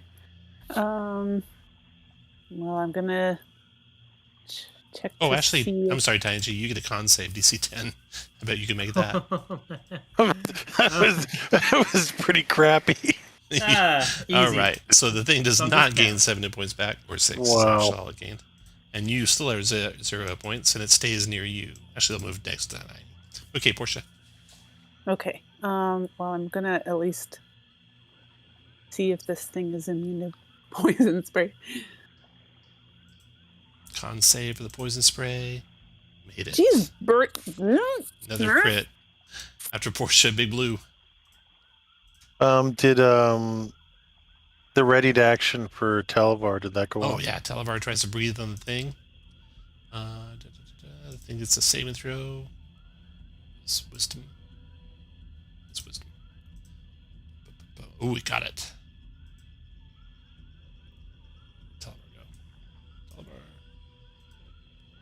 Before your breath, 5 feet. No reactions, and D6 start of its turn. Okay. So, Talavar got it when it moved to there. Your turn, Big Blue. All right. I'm going to, because it refreshed on a short rest, I am going to move 5 feet. Am I highlighted? I'm going to move 5, 10, 15, 25, 30, and holding my holy symbol. And so Tiny, you get 13. Maynard, you get 8. Talavar recharged its breath weapon again, and he'll ready it again. Jotaro, your turn.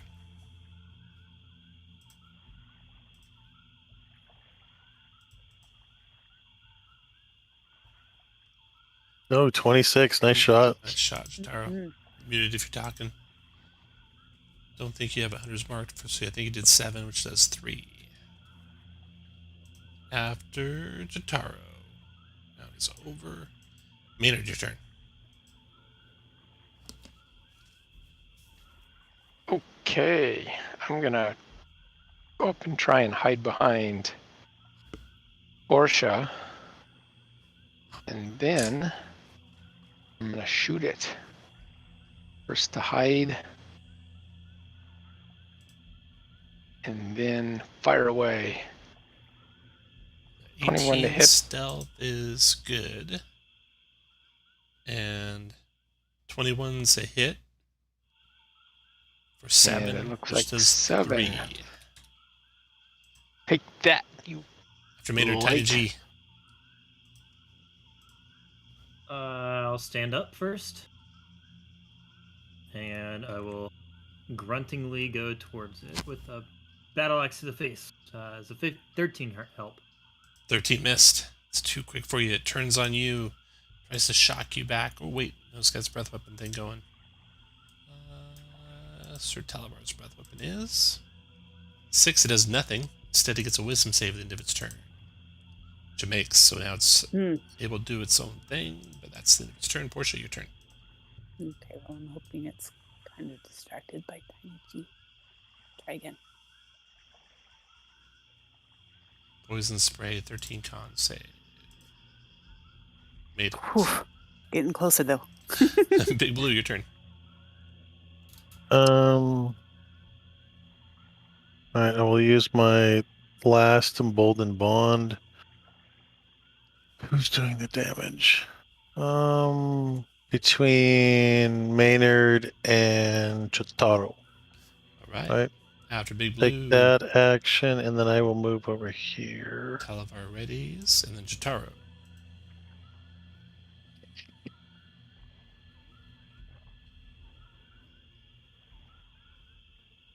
Ooh, missed that time, Jotaro. Even with the max 12. plus, rounds over. Maynard, your turn.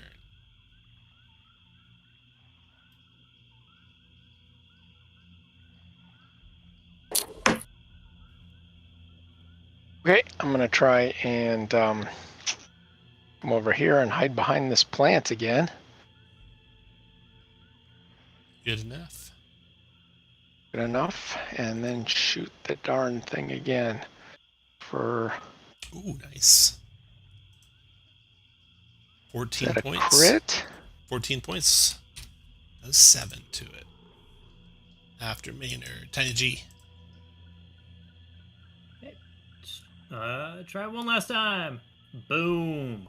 Boom. Tiny G lines it up, strikes true, and with a dying cackle, the thing disappears into the air, leaving behind its little pumpkin-shaped cauldron made out of wood. Just a little trinket. You don't think it's worth much of any value, but you take it anyway. The wisp that was attacking you, nothing's left of it.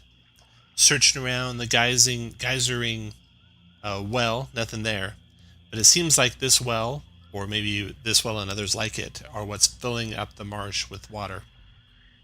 It keeps rising. Pretty soon you guys are like waist deep, chest deep, trudging through the mud on your way to the Telemi Hill. Well, to be fair, with our sizes, that's not particularly deep. It's true. All right.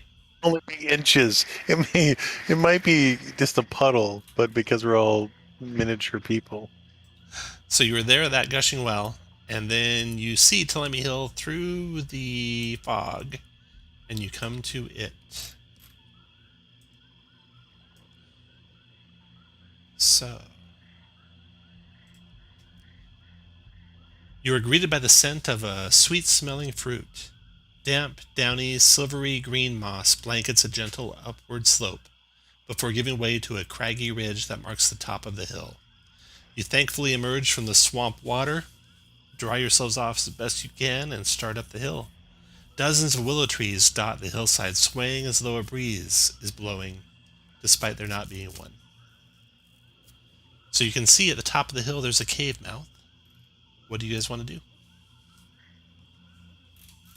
Head that way, I think. Up to the cave? What time of the day is it? Hard to say. It's kind of twilight all the time here. You've been traveling for half a day or more already. Okay. Nobody get hurt. You know, I have no more healing until our next short rest, so All right. I'll just be very dexterous. Sure. As you begin moving up the hill, 3 willow trees move toward you. They come within about 10 feet of you. The lead willow tree says, "How long do you plan to stay on Telemi Hill?" Just long enough to find a key. Oh, you are looking for Jingle Jangle. Who is Jingle Jangle? Jingle Jangle, she is friendly. She collects keys and talks about them endlessly. You'll recognize her. She wears a coat of keys that jingle and jangle when she walks, hence her name. She's Can you that way. point the way?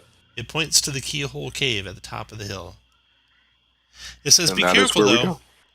3 days ago, while rooting through the swamp for truffles, she was attacked and robbed by brigands who look like you." And it points to Jotaro. We've run into them. She hasn't left yes. her hilltop den since returning to the hill. She must be pretty hungry by now. Oh. We've got food. The willows shepherd you up toward the cave, walking alongside you, parting to get out of your way. Eventually you climb to the top of the hill where you find a cave with an entry shaped like a keyhole.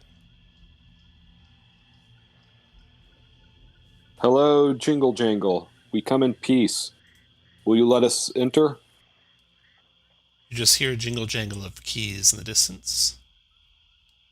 In the dark cave, you see worn steps that lead down into the chilly cave, and you detect the subtle scent of iron in the air. We bring food. There's some sputtering candles illuminating a multitude of keys dangling from taut strings that crisscross the walls, and there's hundreds of other keys lying strewn across the dirt floor.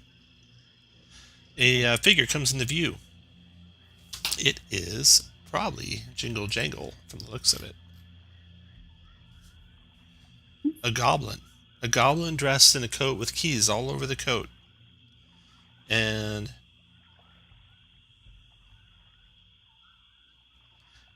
it says, Jingle Jangle's hungry. What food did you bring? Got some snake meat. Oh, and so I was reading through, and prestidigitation also makes things taste better. So I'll cast it on that too, whatever Okay. it is. She manages a faint smile at that. And she says, in return, how might Jingle Jangle unlock a bit of happiness to your lives? We would like you to more literally unlock this cage. And that would figuratively unlock happiness into our lives. Here, I offer it to you freely. This silver key should unlock that bird cage. And she trades you the key for the snake meat.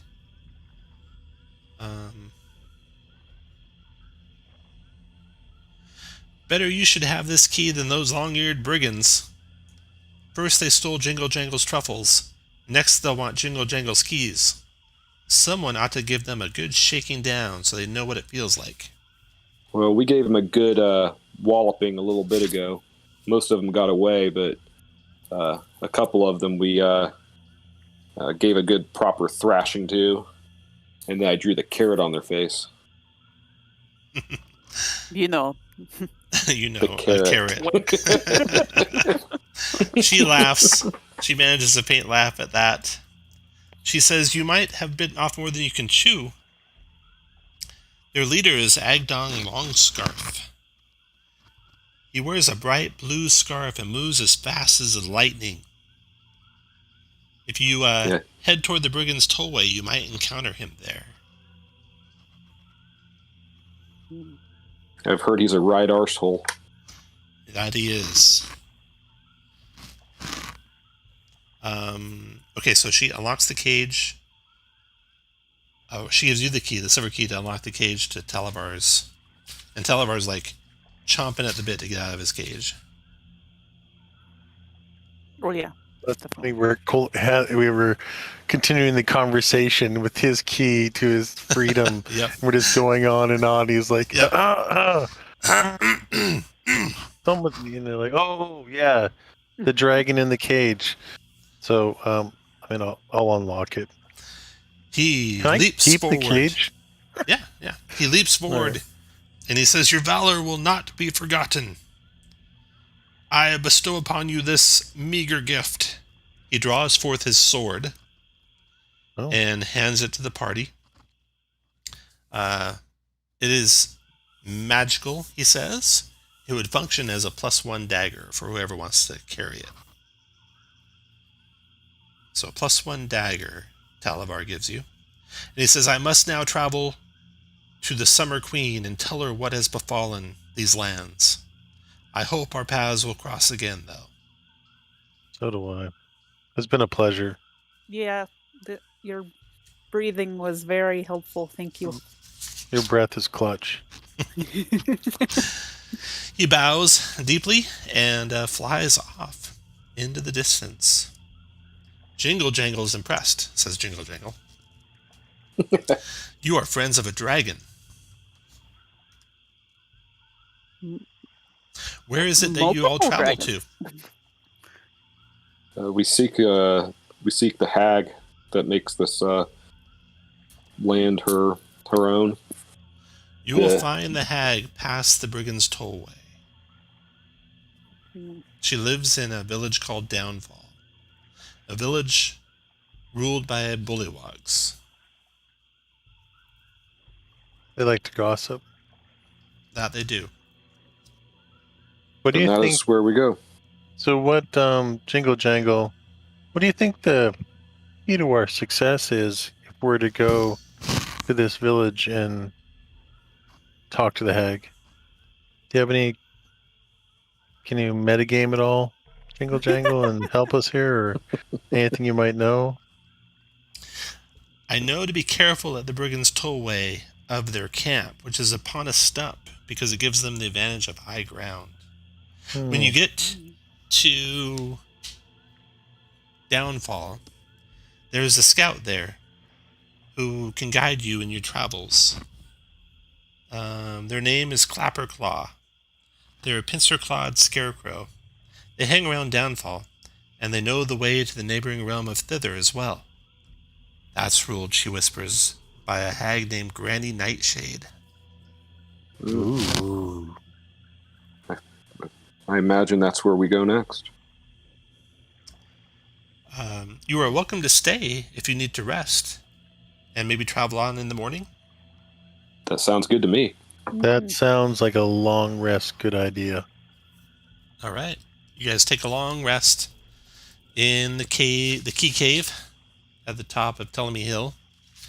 When you wake up in the morning, All of our stuff is stolen. you're fully healed. And we're tied up. Sorry. You're fully healed, and Ptolemy Hill is moved. You're not sure where exactly you are in the realm of Hither, but Jingle Jangle says, points out of the cave in the direction that's roughly north still, and says, you'll find all roads of the Brigand's Tollway head to the stump. And once you get to the stump, take the main road to the northwest, and that will take you to Downfall. Perfect. Would this be a point where we roll again for exhaustion? Exactly. So you've gone 2 days down. Tiny G, how many days did you have to go through?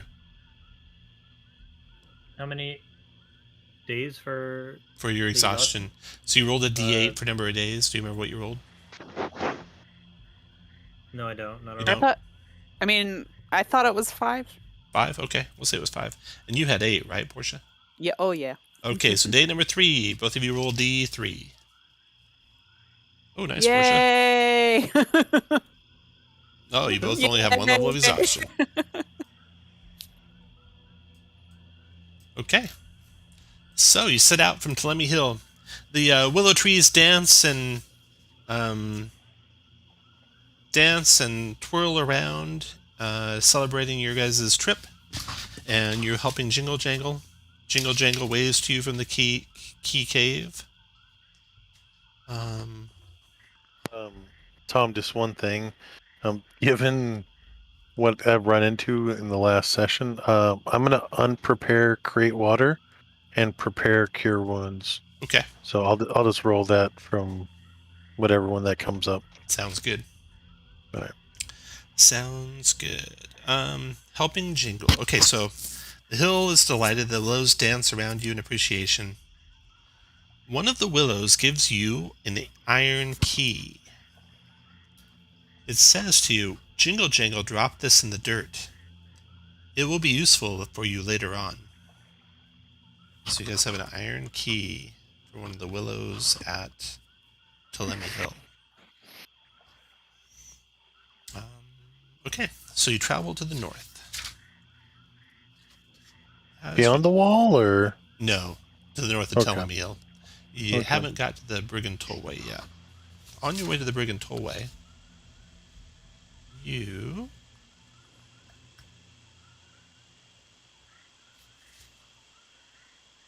pass through a mist-veiled field of tall swamp grass, dotted with clusters of cattails.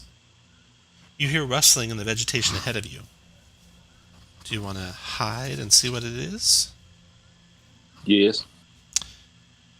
You quickly take up hiding spots. You see humanoids come into view. They look like this picture over here in the chat.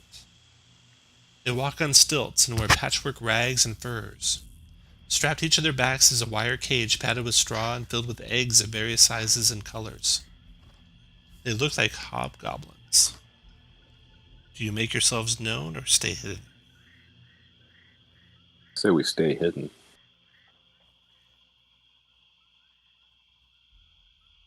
I'm fine with that. They, assuming none of you jump out, pass by without so much as a greeting. You don't think they even saw you. Good. Okay. And then, further along in your trip, you come to a pathway, kind of meandering through the swamp. Looks like an army of barefooted humans came this direction.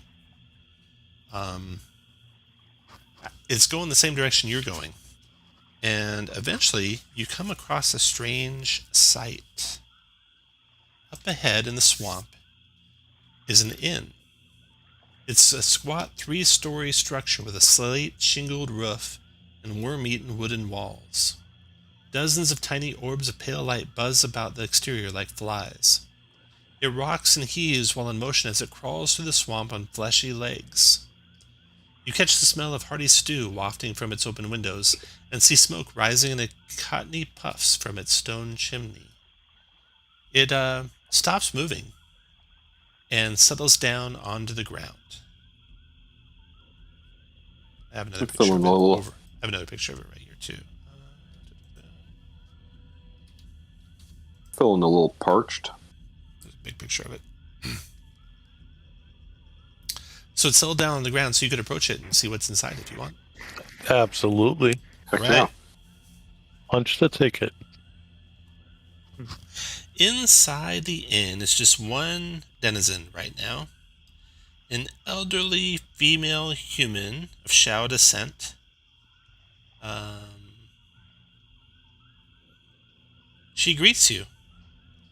She says,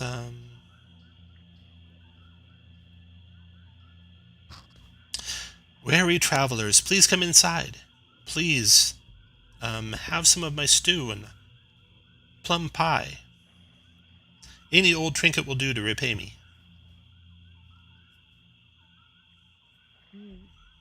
You can make a wisdom insight check if you like. Can you center me? Do you like? You guys are right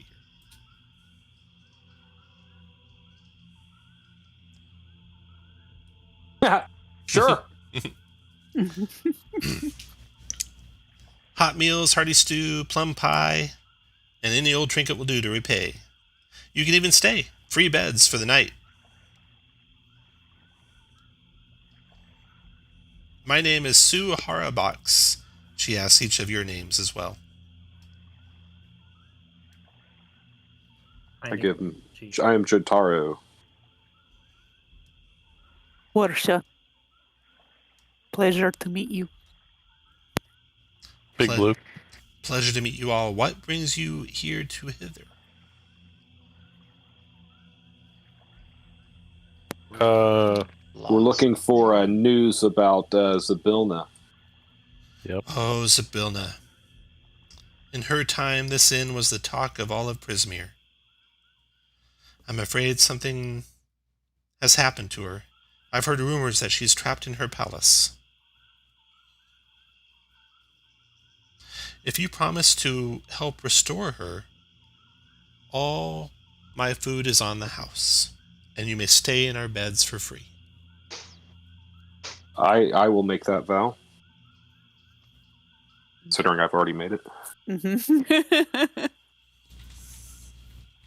Yes. Okay, well, anyone who vows, make that note on your character sheet that you vowed to restore Zabilna.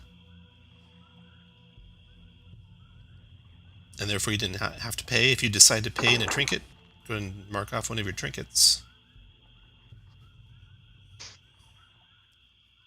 You find that the inn stops for 10 minutes, and then it picks up and walks again for about a mile, and then stops for 10 minutes, and repeats that pattern as it wanders around Hither. The movement of the place cannot be perceived from the inside. You don't feel any kind of swaying or movement or anything. So, there's no guarantee you'll ever find this inn again if you try to come back to it, is the only drawback. Can she control where the inn goes? I can. Do you I think like to you hit could, all the different spots of Hither. Oh, would you like to maybe go hit the Bullywug village? Oh, Is it no. I can possible- drop you off near the bandit tollway, but I don't like to go past that. Those bandits work for her. Ah. Well, if they work for her, that makes how I react to them even easier. If you would be willing to take us there, that would be much appreciated. She does. And it was clear to you that the her that she was referring to was not Zabilna. The her Right, she there was the referring to- hag. It was one of the hags, yeah. Okay. So she Alright. drops you all off on the edge of the Brigand Tollway. I paid with a paper wasp nest in a jar. Okay. She thinks this is lovely. She's going to hang it out underneath one of the eaves. I'll pay her with a silver tongue with the two end forks bent out to the side. Okay. A silver fork, I said. All right. She's happy with that. She drops you off on the edge of the Brigand Tollway, like right about here on your map. And then you see the inn get back up on its feet and travel off into the fog. So now you're on the Brigand Tollway. The Brigand Tollway is basically a crisscross of wooden platforms about 5 feet wide, elevated about 10 feet above the marsh. And I got a map of it here for you. Move you guys over to there. So, as you start heading towards the center of it, it's just going to march order with your lead guy, Jotaro, there. And the rest of you behind Jotaro where you want to be.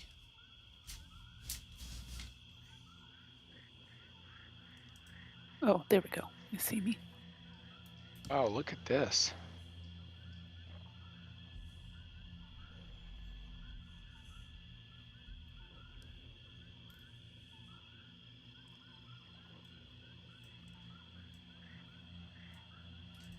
Don't finish. Get your march order going. Okay.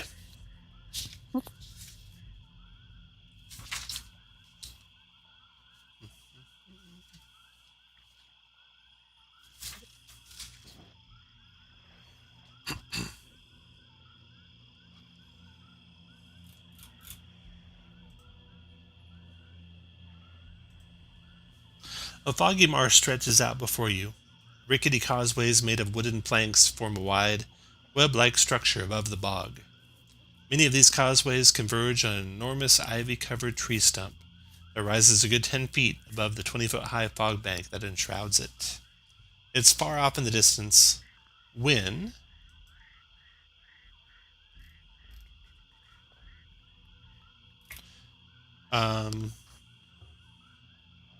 an odd feeling suddenly comes over you as you become aware that somewhere along the way, a hunched hooded figure has joined your group. He casts off his cloak with a flourish, revealing his 15-foot-long bright blue scarf. He holds a hot branding iron in one hand and a small round shield in the other. The sound of a bagpipe erupts from up ahead. After a few notes, you recognize it as the song sung by the Harrigan brigands you met earlier. Agdon sings the song as he takes off at a run, a wide grin on his rabbit face as he bounds from one plank to another. All right, let me put him where you see him.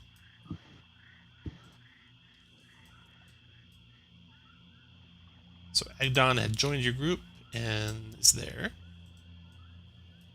And you see these guys bagpiping. Two of them. One to your east and one to your west.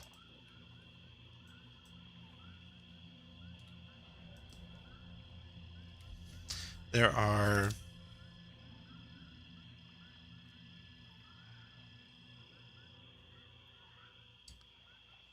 two guys rowing, one guy playing bagpipes, and one guy with it's actually a crossbow, not a bow, like the picture shows, in a raft. So there's 4 Harrigans in each of these rafts.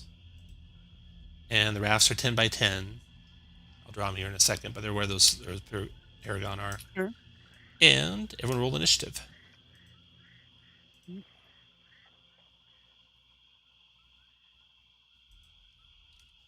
have all the Harrigans go 10 plus their initiative mod.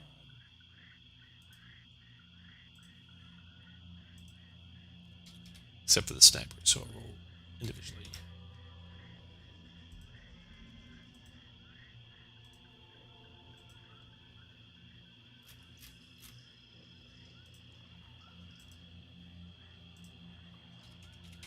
Okay. Agdon takes off like lightning, disengaging. But even with the disengage, he moves at blinding speed. 2, 3, 4, 5, 6, 7, 12, 13, 14. Moving 70 feet with that long scarf trailing behind him as he hops from plank to plank. Bagpipes playing in the distance. And Jotaro, you're next. Are they acting like that they're hostile to us right now? Yeah. The snipers are raising their crossbows to fire. Okay. And he's just being a dick, I guess. Yeah. Okay. Well, all right. So 1, 2. I'm gonna go 1, 2, 3, 4, 5, 6 to there. Actually, no. Sorry, I'm gonna go to there. 5, and then I'm going to Hunter's Mark.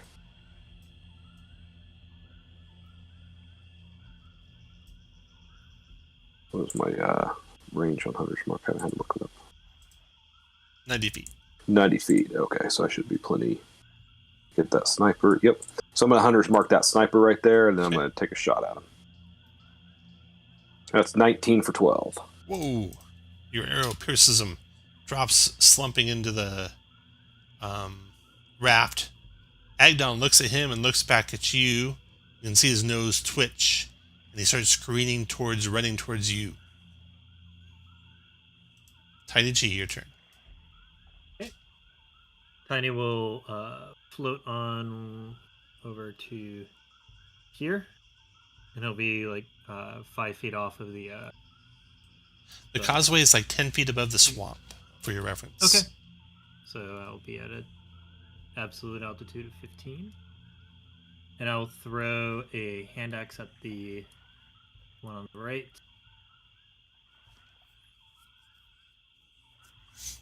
You connect. 16 for 8. Wounded that one grievously. And Or then I'll go ahead. finish him off with the offhand hand axe. 20 for 1. You finished him off. Ah, that's awesome. Portia, your turn. Okay. You bastards have bit off more than you could chew.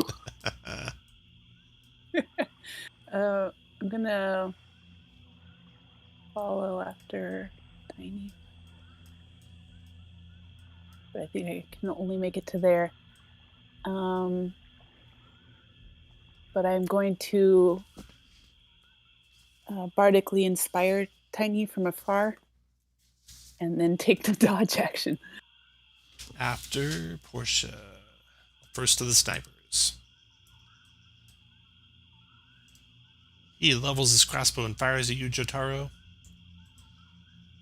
10's a miss. He's done. Then the brigands.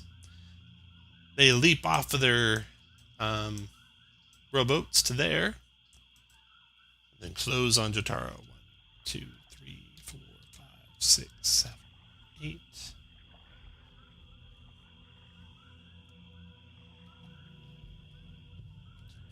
Okay, that's dash for those guys. Dash to there. Dash to there. And then the brigands on the other boat. Row it to the edge. Leap off of it. There. Run one to Portia. One there. Alright. Big Blue, your turn. Right. I take attack of opportunity, move here. He swings his club at you. Critting Yep. you for 7 bludgeoning. Yep. What else, Big Blue? Then I'm gonna cast Bless on Tiny, Maynard, and Jotaro. All right. Thank you. And Maynard, your turn. Okay, I'm getting fed up with these bad bunnies. I am going to up this way a little bit. And then I'm going to try and shoot the one next to Portia.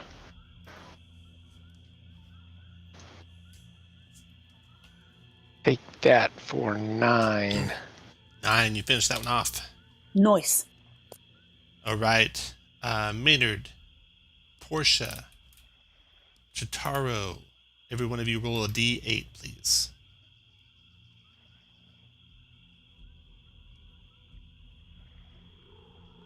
All right. The causeway creaks underneath your feet, and a board gives away, but you don't lose your footing at all, any of you. That round ends. Agdon circles around, blinding speed. Oh. Closing on Jotaro, stabbing him with his branding iron. Miss. 8's a miss. Second branding iron shot. Miss. 14's a miss. Jotaro dodges out of the way of all of them. Agdon then will...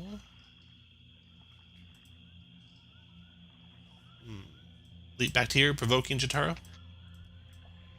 I don't have anything in my hand. And then... well, except for my bow. Punch him. Oh, well, then I'll punch him. strength attack. 11 missed. Okay, Agdon's done. Oh, wait, what's my bless? 15 also misses. Jotaro, your turn. Can I jump into this tree right next to me? Yeah. All right. Rabbit hop into this tree. Okay. And then I'm going to... That was my bonus action, so I'll just make a regular attack against this guy right there. Got it. 16 for 8. 16 for 8. Wounds him badly. Tiny G. Yep, I'm done. Okay. Since I threw both of my hand axes, I'll just take my battle axe out and attack him. 23 for 11. You cut him down. Finish your move where you want. And then Portia, your I'll turn. Move. Somewhere. Okay. 25, 30.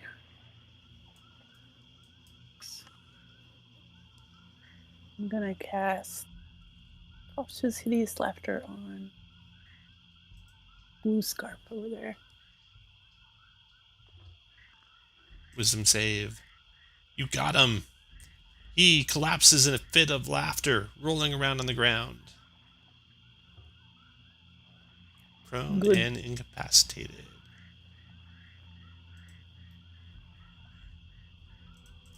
All right, after Portia is Sniper.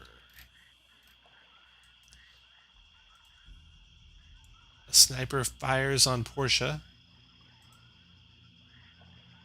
Ooh, that would hit. A crossbow bolt comes out of nowhere, strikes you on the side of the head. Portia doing 14 points of piercing damage. Then he hides underneath the causeway, and looks like the spell went down, huh? Yep. So the bandit prince of Prismir stops his laughing. Still prone, though. Sniper's done. Brigand's turn. They leap into the tree behind Jotaro, swinging their clubs at him. 10's a miss, 12's a miss. And 18, Jotaro? That does hit. 4 points of bludgeoning. Oh, yeah, there's Brigand right here. 2, 3, 4. Closes on Maynard with a club. Ooh, my con save failed, it looks like. Uh-oh. But don't forget you have a bless for your saves. Oh, yeah. What do I need to make? For concentration, on a 10. Yeah. I can't because I rolled a 3. I don't even know what you rolled. Okay, that's that one there. Those two are in the tree fighting him. That sniper's over there. Okay, Big Blue, your turn. I create a bond between Tani and I. So, Okay. So the bond is between us. Is there like a marker that you want for that? Let's be friends. Which one? I'm looking. Maybe the Privy of this grenade one. the trophy one. It's like the second from the last one. Yeah, trophy. Okay. All right. So I do that as my action, and then as my bonus action, I will healing word Portia. Nice. For 6. Maynard. Okay, Maynard is facing off with this bunny right next to him, so Maynard will drop his bow, brandish his rapier, stab away, Ooh, but that does not No. look good. all right, after Maynard. It's over. I'm going to Agdon. disengage too. Agdon gets back up to his feet. So that's going to take half his move.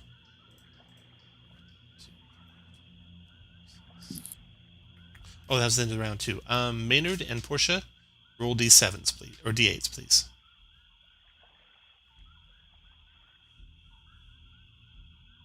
Ooh, that's not good. The causeway collapses below both of you at the same time. You got to make a dexterity saving throw to jump back onto the good part that's left. DC 10 dex save. No problem. Portia and Maynard both make it. So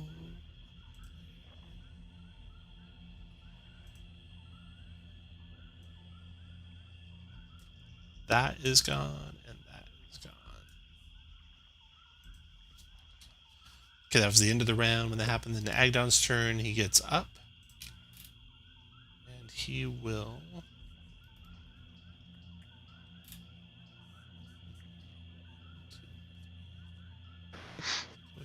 Okay. So he goes 1, 2, 3, 4, 5, 6, 7. Blue scarf streaming behind him. He branding irons Portia. 12 is a miss on you, right, Portia? Yes, And 16. that'll hit. 13 points of fire damage. Oh Knocking no. you out. And also, Agdon is invisible to you. So even when you gain consciousness, you will not be able to see Agdon. Oh, okay, gotcha. Whoa. He's done. Jotaro, your turn. All right, rabbit hop to here. Okay. Then I'm going to shoot the one that's almost dead. Okay.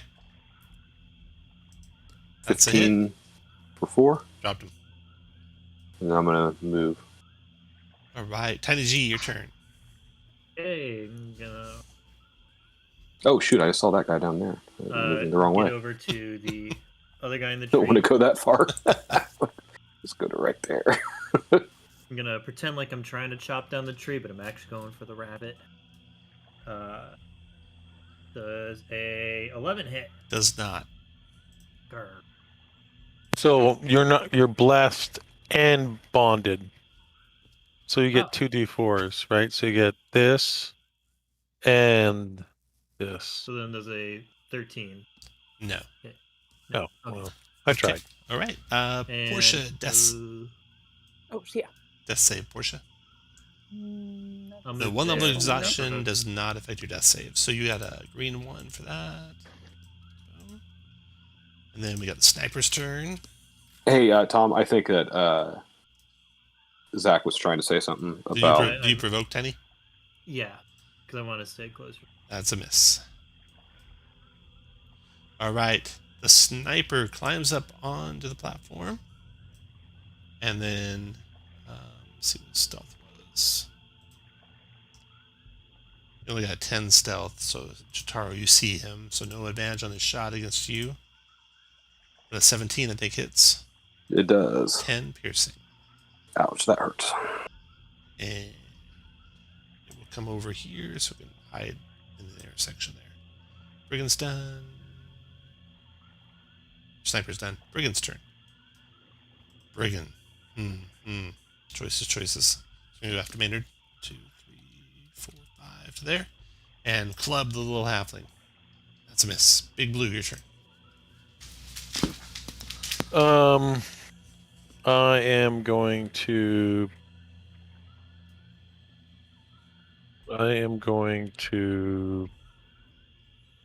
no idea. I am going to healing word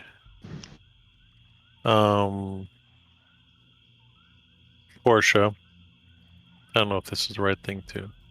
And for 4 points, And then I am going. Where's the sniper at? Like he never comes up. Never to the comes up my northwest. northwest. Yeah. All right, he's probably northeast, way up there. Yeah, he's not in range. Yeah, northeast. I apologize. Directions are hard. He's only a lawyer. Yeah, I know. Sacred flame. I will toll the dead. The one in the tree. The one in the tree. Wisdom save. Yeah. Got him. Okay. I have to click on my token. Toll the dead. Ooh, nice 8 damage. points of damage. All right. And then I will sit right there. After Big Stay Blue, right where I'm at. Maynard. I roll the healing. Or did you get the healing yet? Is this for? Oh yeah, you got it. Okay, I didn't see it on your. Oh yeah. Perfect. Your turn, Maynard.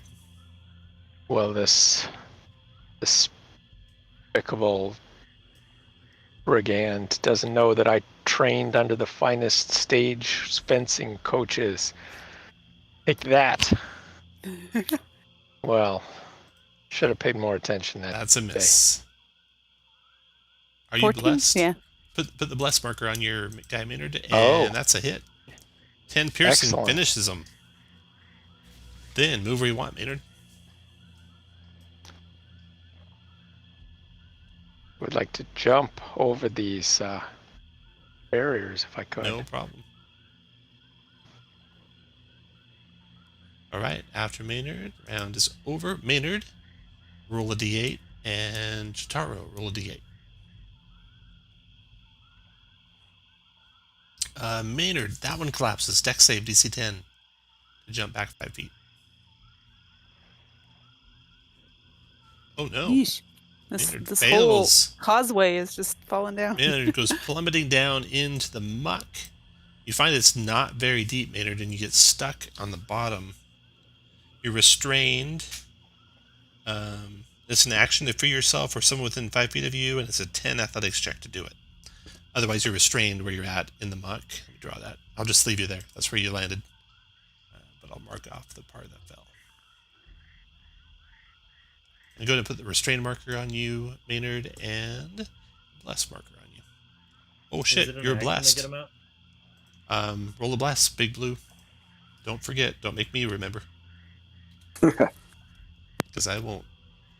That actually made your save. So Maynard ducks back and does not fall.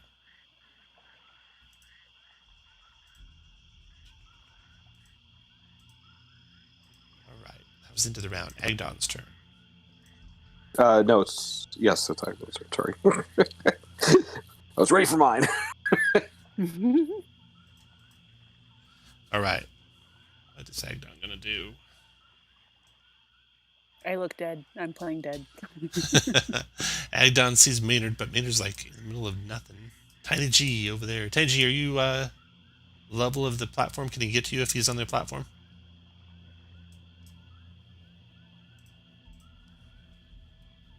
I'm gonna take that as a yes. 1, 2, 3, 4, 5, 6, 7, 8, 9, 10. He comes Oh, is that rushing. me?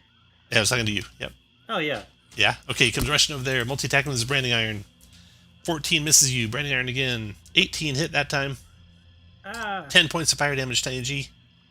And you cannot see Agdon. He's invisible to you. He's done.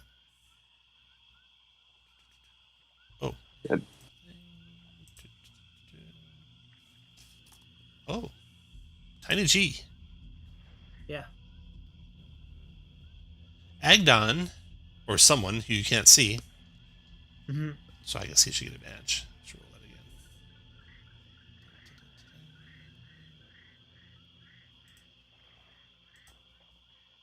again. Still. Okay, Agdon was trying to pilfer something from you. With quick sleight of hand check, but you caught him and blocked him. That Don't was you dare touch my Agdon. mouse. Jotaro, your turn. Charo's going to try to shoot the bandit that's almost dead in the tree. Okay. 10 plus bless. It's only 12. 12 is a miss. 1, 2. After Jotaro, Tiny G. Okay.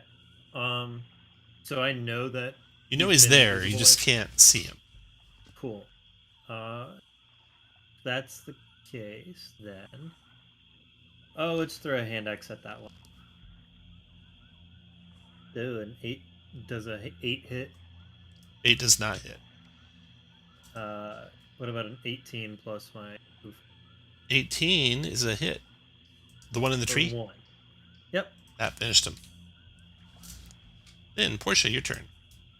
Okay, I'll stand up, look around wildly, and yell out to the closest party members that I see. Where's the leader? Directly to your right. Directly to my right. Directly to the west. Northwest. He's northwest. She starts shooting stuff northwest. All right. Presuming that I can spatially recognize where they were indicating, I'm gonna cast Fairy Fire over here. Okay. Around. That is a That would be dex saving throw.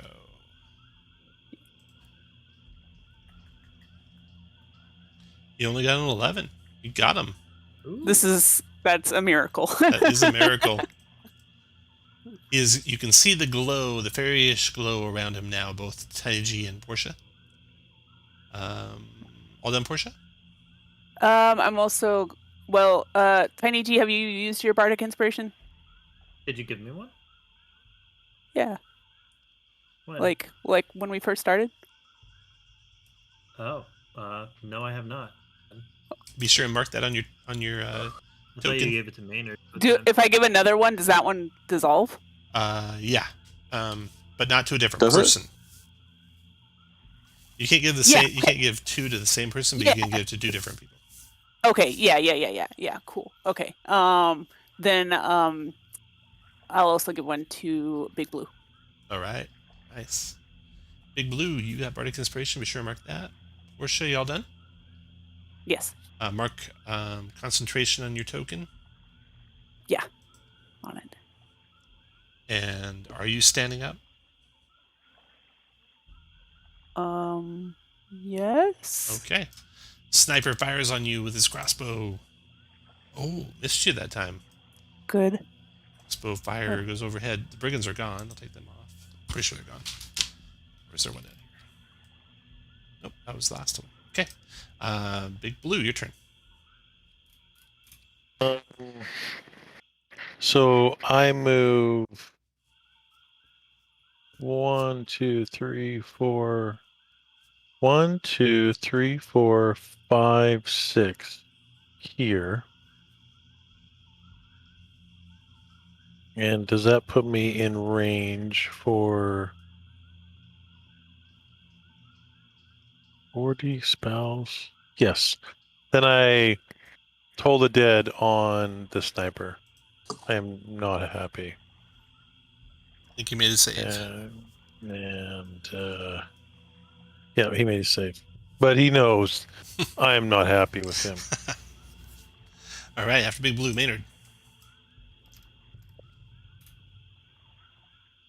Okay, remind me, how do I get the distance to the To Agdon. sniper? Okay, the tricky way Yeah, to do it. Agdon. The tricky way to do it is left click and hold on your token, drag it a little bit, then tap your right mouse button, and then drag it over to your target, and then make sure you drop it back where you were. That's how you get a range without going to the ranged icon thing. So Well, left I'll click and try hold on that. your token, tap the right mouse button while still holding the left. It's tricky, but so you click and hold on your left, tap the right while still holding the left, and then it'll range for you wherever you drag your token to. Ah, okay. Thank you. I'm gonna I've never known that. It Agdon. Oh, nice shot. There we go. Good. I'm just going to tell you right now, it's not working for me. That is going to be sneak attack plus So 11 points of damage. 11 damage. Oh, he did not like that. Agdon hasn't been hit in a long time. He's going to uncanny dodge it, at least. Attacker you hit, sees you with the attack. He's going to half the damage. So 11 will become just 5. That uses reaction for his uncanny dodge. Maynard's done. And then I'm You wanna move dashing some and more? moving, and I'm done. Okay, Jotaro and Maynard. Roll d8s, please.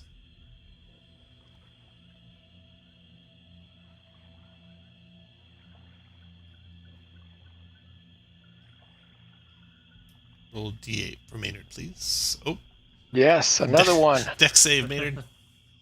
Who knew I was so heavy-footed? I know. No problem. There we go. You can go either side of it. After Maynard, Agdon's turn. Okay. He was just hit by that Maynard guy. He's got Tiny G in his face here. Tiny G. He'll Brandon. Oh, wait. He's got Portia there. Who's concentrating on the spell that's keeping him fairy fired. So. No, I look dead. Attack of opportunity, Tiny G. I'll take it. Boom. Plus 2 forms of bless. I hate to say this because same side and all of 23. that, but isn't he blind to Tiny G? He is, except I'm giving him the fairy fire helping him. Ah, Yeah. got it. Okay. Let's see. That's a hit for how much damage? Just 5. 5 points. It's his turn. He just gets a dodge back. Yeah, just to show that you don't hurt him. He's going to dodge that 5 and take 2. That hurt. 1, 2, 3, 4, 5, 6, 7. And he's going to brandish Portia. Branding Iron Portia. Oh, missed. Second Branding Iron attack. 17 Portia. No, that does hit. And Fairy Fire's gone. You can't see him anymore, Tiny, nor Portia. As Portia goes unconscious, falls back down to the ground. Agdon's done. Jotaro, your turn. Okay, so Jotaro will Hunter's Mark. Using my last spell of the day. Agadon Okay. and Longbow. 19 for 11. 19, that's a hit. And he can't uncanny dodge it. No, he cannot. That is the first real hit he's taken in a long time. Jotaro's done. Tiny G, your turn. Yeah, and Jotaro's going to move back. 1, 2, 3, 4, I can't 5. see him. I don't think I have any potions on me that help. For.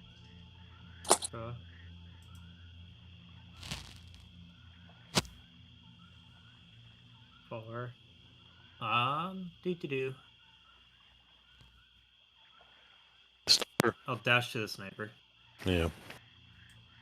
All right. After Tiny G, Love it. Portia. That save. Yep. 1 success. Put a green 1 on Portia. Sniper. Okay.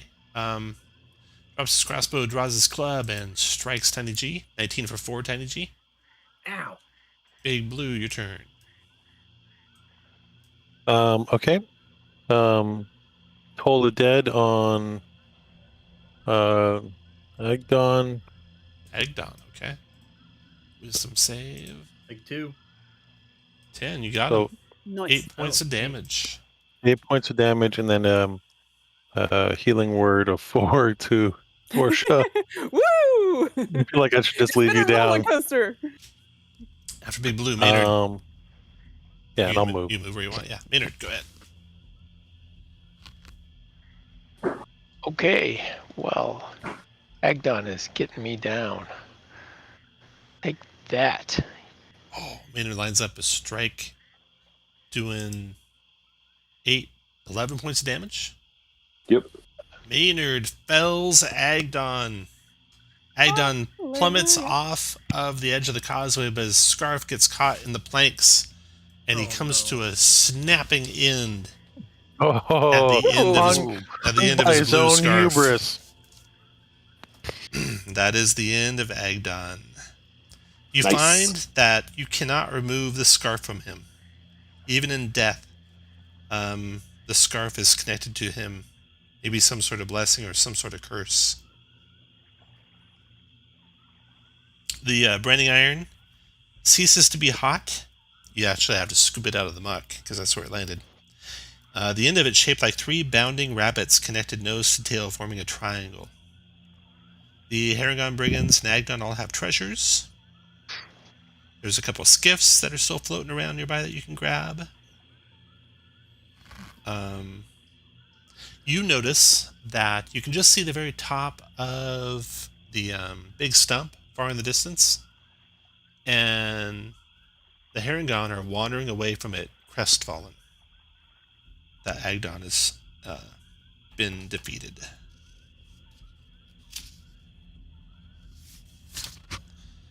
All right, so the big stump. You find the Harrigans had set up a camp there. It's about a 30-foot tall stump, 80 feet wide. Wooden skiffs are moored along the cattails and grasses that poke up from the water surrounding the ancient stump. The rope ladders hang off the edges of the trunk. There's a couple of Harrigan there that remain that flee. You could capture one or more of them if you wanted, or you could let them flee. Let them go. Let them flee so they can be radicalized and come back and attack us later. There you go. That's excellent. Can everybody just move in a circle really quick? Super carefully so that we don't dislodge boards. Yep. So maybe Just regroup. Yep. Let's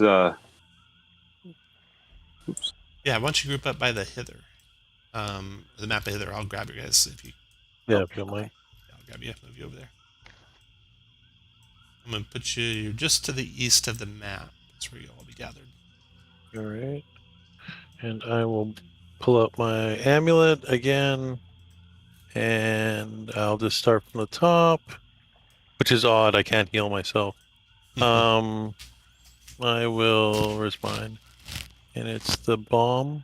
So Tiny, 8. Maynard, nothing. Portia, 9. Jotaro, 8. Take it. Thank you, Blue. Thank you. It has been invaluable. I know, but it's the only healing spell I have, plus these little healing words that do D4 plus 3.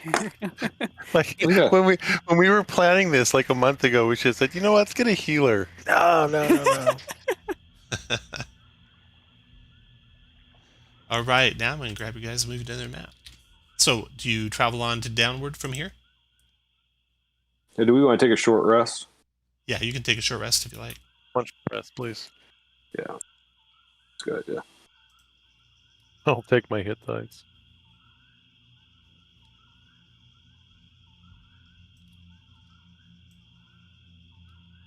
Oh, I'll take 1.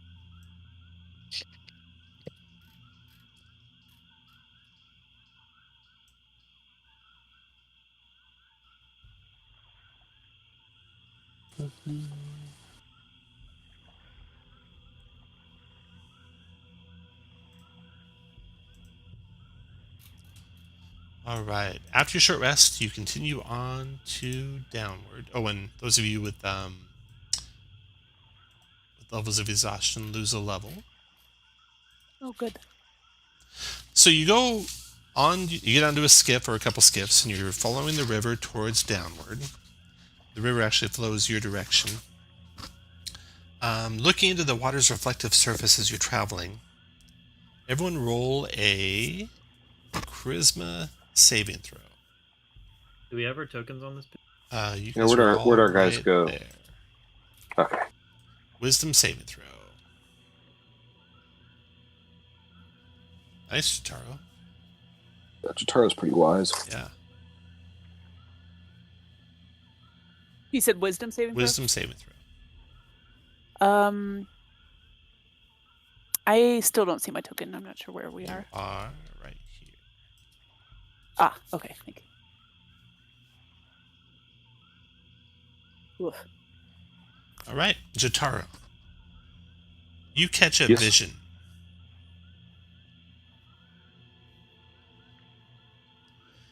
You're some distance away from where you're actually at here on this map. When you see...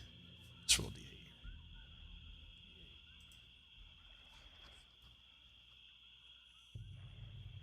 A satyr whistles to himself as he reclines in a metal cage that dangles off the end of a boom over a lake. You see that reflected in the river, but when you look up, you don't see what's causing the reflection in the river. Again, it was of a satyr whistling to himself as he reclined in a metal cage that dangled off the end of a boom over a lake. Did I recognize the lake? No, you did not. When you guys arrive at the end of the river, you get near what you think might be downfall. Thick fog hangs heavy in the air, obscuring the area around you so that the world appears to have shrunk to only 20 feet in all directions. Before you, the waterway widens and the current slows, giving the impression that you have entered a lake. Croaking voices penetrate the fog, through which dark shapes appear, resolving into 2 rowboats. Manning the oars of each rowboat are 2 bullywogs. And that's where we'll end, as you guys arrive at Downfall. So, next time we play, you'll gain a level, so you'll be 3rd level. Thank goodness. And that's a big one, so give me those updates as soon as you can, because I have a lot of macro stuff to update for that. From all the different treasures that you collected on the guys leading up to here, you get 80 gold pieces each. I don't think you actually found any treasure. Oh, yeah, there's a +1 dagger. So who wants to be carrying the +1 dagger? If more than one of you want to roll, just roll a d20, and whoever gets the highest roll can have it. I think we were planning on giving it to Maynard, but I don't know if anybody else wanted to roll. Looks like No, unless it's a +1 longbow, I don't need it. Oh, no. All right, Maynard, you have Sir Talavar's longsword, which is a dagger +1 for you. Okay. I don't think there's any other... Yeah, nothing else. Any story awards that we need to note? There are... On a key, right? There are, yeah. You were given the key by the Willows, and I'll have to peruse the adventure, find out what the rest of them are. Okay, I'll just wait until you send your update. Okay. Or your summary or whatever. Right. So our next game is going to be in 2 weeks. Next week we're doing the epic, the Song of Spears. That's the last adventure in Season 10.